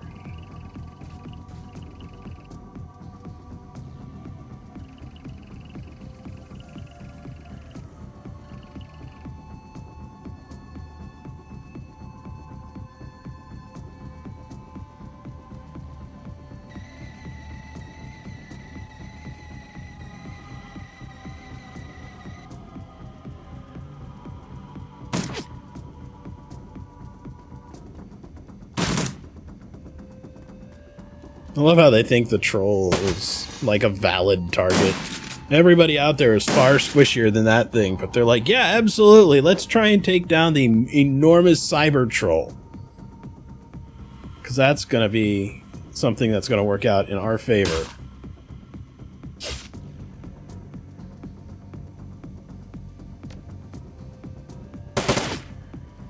That sucked. Alright, go ahead and hit Iger with haste as well. Iger, what can you do now that you are all pumped up?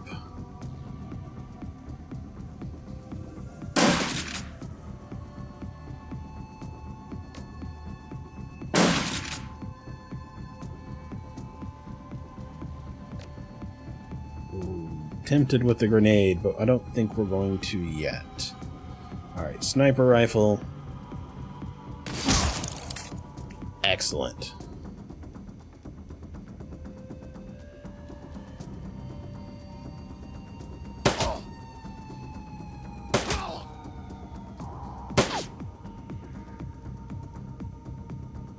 You go, little drones. Do your business. Yeah, that seems about what I expected.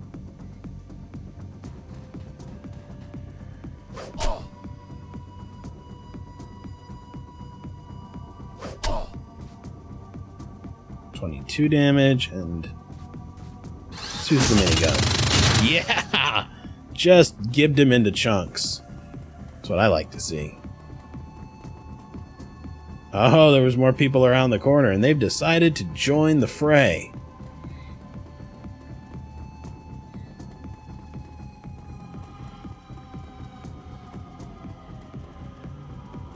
Yes, bundle up right where I want to hit you with a grenade. Oh! Yeah! That's a grenade formation. Holy shit. That's an amazing place for a grenade. 3 would put me here. If I go here for 2, I bet I can still hit him with a grenade. But let's give Glory a chance to leave the zone and attack, say, the mage. Just in case I miss.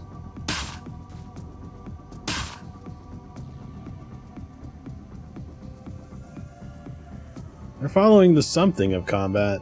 It's not working out for him, though. Alright. So, how is her aim? Plus 15, she's still hasted. We're gonna go ahead and... How is Glory injured? She's not. She's been healed since then. Oh, we cannot hit her with aim. Not within range. Alright, let's no, can't even refresh. Anybody we can just try and hit, even if it's crap? There we go. Okay. Let's see what this cool voltaic grenade does. Damage 14, stun 3. This seems like a great time for this.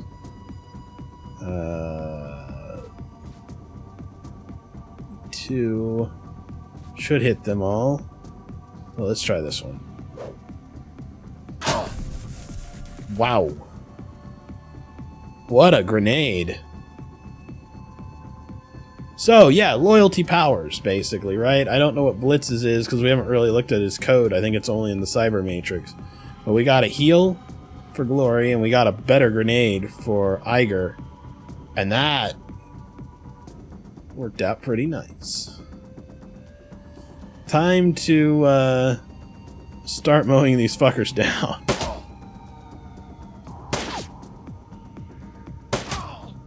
Good job, Murderbot.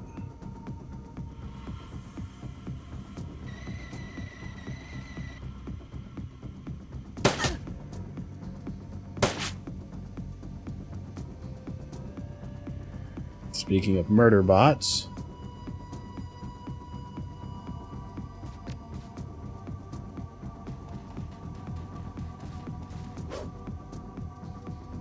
missed. That sucks.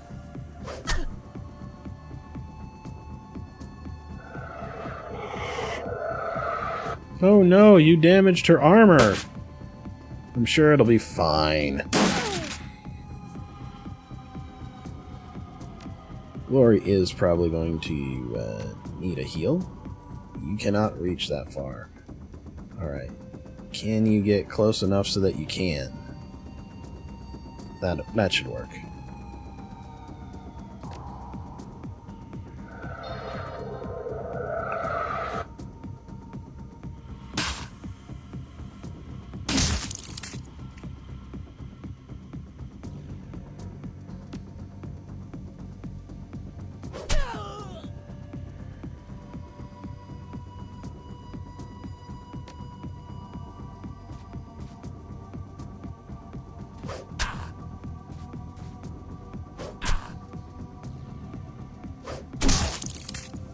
Cleaves just did not really work there.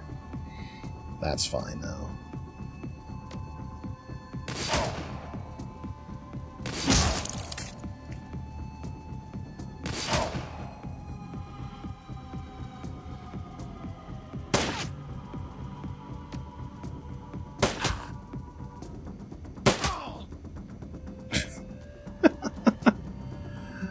Wow. We have a ridiculous amount of firepower. You think they'll just let us keep the Mark 6 for our own? They don't even have to give me the money if I can have the Mark 6 as my drone. I'm fine with just paying the money out of my pocket that we need to start the Alice Fund up, and I'll keep the Cyber Zombie.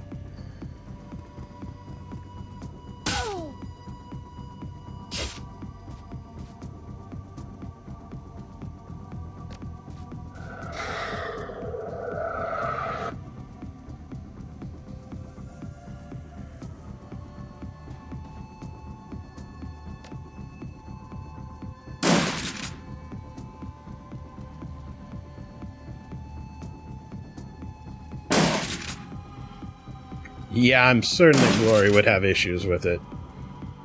But, I mean, come on, he's pretty cool.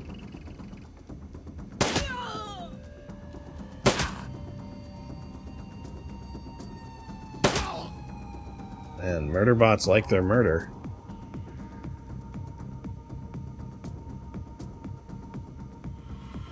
Well, we're almost to the elevator that we need to be at, so I'm guessing we just really need to just waddle in that direction.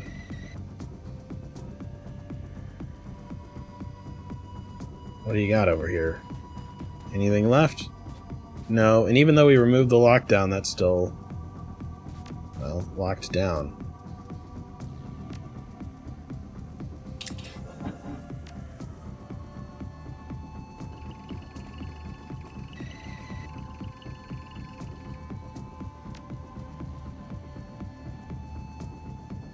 Trying to decide if it's worth using a med kit of Glories, and I think we will. Can you see the dwarf? Doesn't matter, you already cast haste, alright.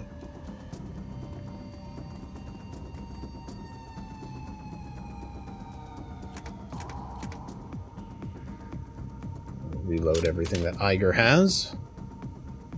And advance. We should have no more problems on our way out. We just need to get everyone there. As a matter of fact, I really wish that it would just let us into combat. But there's still a few people on the level right over here that are alive, so we have to take this slow-ass way of running there. Seems appropriate given our stubby little legs. Alright, so yeah, go ahead and you can use one of your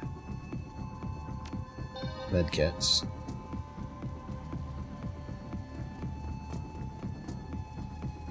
They could choose to flank us, but that seems pretty unlikely at this point.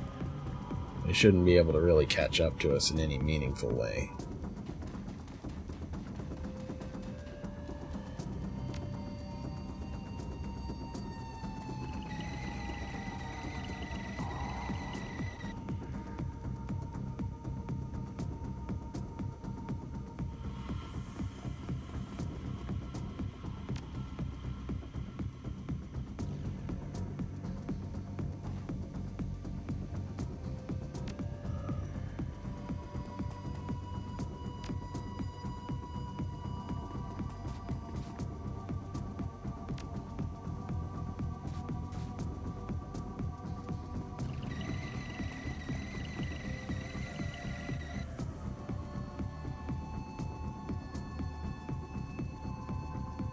everybody else start exiting the level. Oh, sorry, I know I'm getting a little quiet. I had a long day and it's starting to get to me. For some reason, it feels like it's Friday, but I know it's not.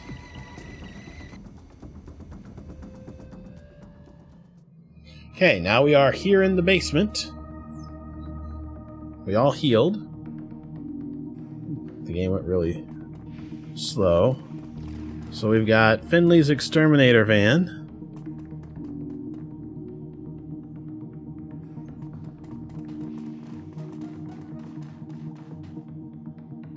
Here we go. As you step into the garage, the prototype in tow, before you are the two vehicles that you knew would be waiting, your client's van and the lodges.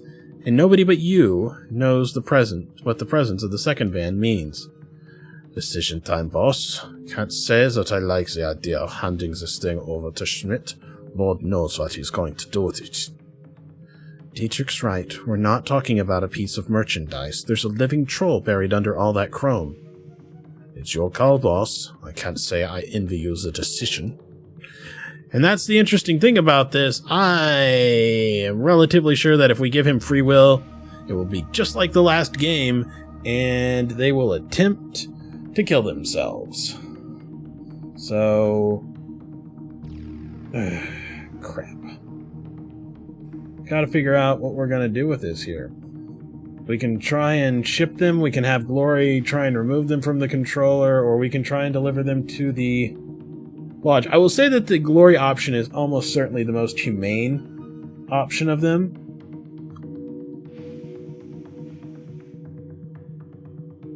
So...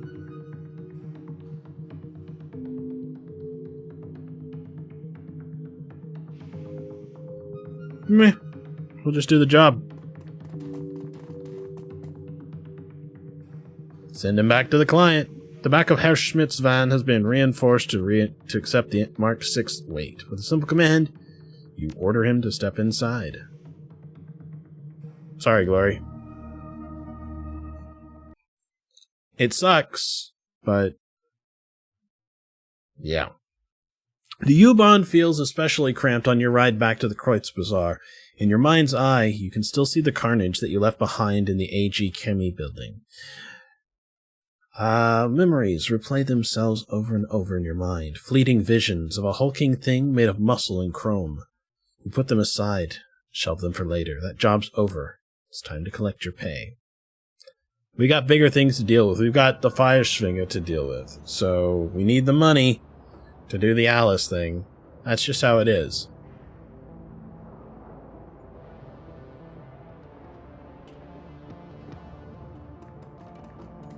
I feel sure that what I did the first time was free him.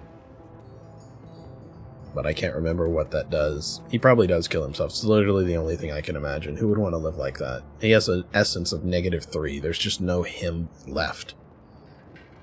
She says that there's something about him still inside screaming to get out. That's a guess. Essence -3? Jesus. Alright, 2 karma received, 1,000. We uploaded the Project Atlas data. I don't care as much about making cyber-driven people, that's already kind of like the BTL chips, so much as the potential to have a drug that can ward off the death effects of essence loss.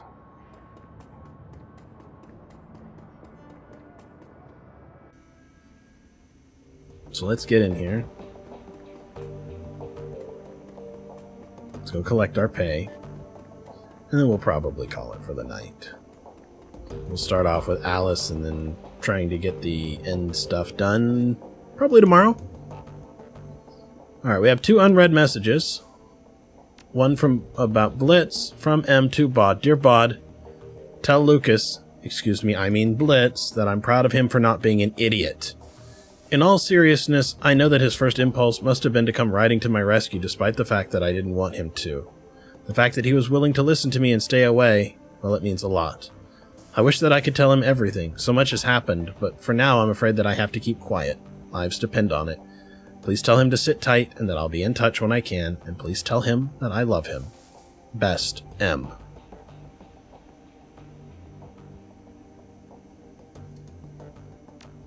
Your continued assistance from Schockwellenreiter.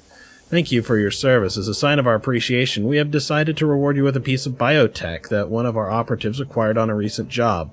If you wish to take advantage of this, go see Dr. Escabel. The implantation surgery has already been paid for. There is no cost to you.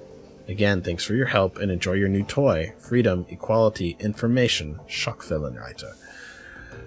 Schockwellenreiter, by the way, means shockwave rider, which is a reference to a novel of the same name that features computer hacking. Early cyberpunk. Well, early cyberpunk themes. I don't know if I would have actually called it cyberpunk. Maybe it is. Alright. Shadowland BBS, claim payment for the old data, for Harrow stuff. Yeah, 270 new yen. The best one we ever had was like 480. It wouldn't even buy us a gold Bumona kit. It wasn't worth taking the extra time to do any of that. Yep, no extra pay data, not a big problem. Let's go to the jobs directory and claim payment. A few moments later, a message pops up on the screen from Herr Schmidt to Bod. Your reputation is well deserved. The interests that I represent are deeply impressed, both with the Mark VI itself and your work on the assignment. Please accept this payment with our compliments. A moment later, a second message pops up. 22,500 minus 6,000 for crew salary, 1,500 for resupply costs, 1,250 for Alice funds, 3,750 for me. We'll check the Alice fund. 58. So go ahead and transfer it to the secured cred stick. Account admin override password required. Current admin user Paul Amsel. Basically, we need to talk to him first. Do we get the 8,000 back? No, and we shouldn't. Paul already fronted 20,000, the last of his own personal savings, to get us the first meeting. So I don't mind that he's going to get the other 8 back. We have 17 karma. Man, that thing really rewarded us for karma. Well, we'll worry about buying the stuff next time. This is a great stopping point. We need to talk to Paul to continue our stuff. We can go talk to Alice. And then we can look at returning to the Harfeld Manor. Hopefully, she gives us some good information about Adrian. But I'm not sure that that's going to happen. Whatever she gives us, we may have one more mission between that and the Harfeld Manor. We'll just see next time. Thanks for coming to the stream, you guys. Really appreciate it. I know it was kind of sudden, but hey, that's what notifications and Twitter alerts and being in the Discord get you. You know when I go, hey, let's stream. Have a good night, you guys.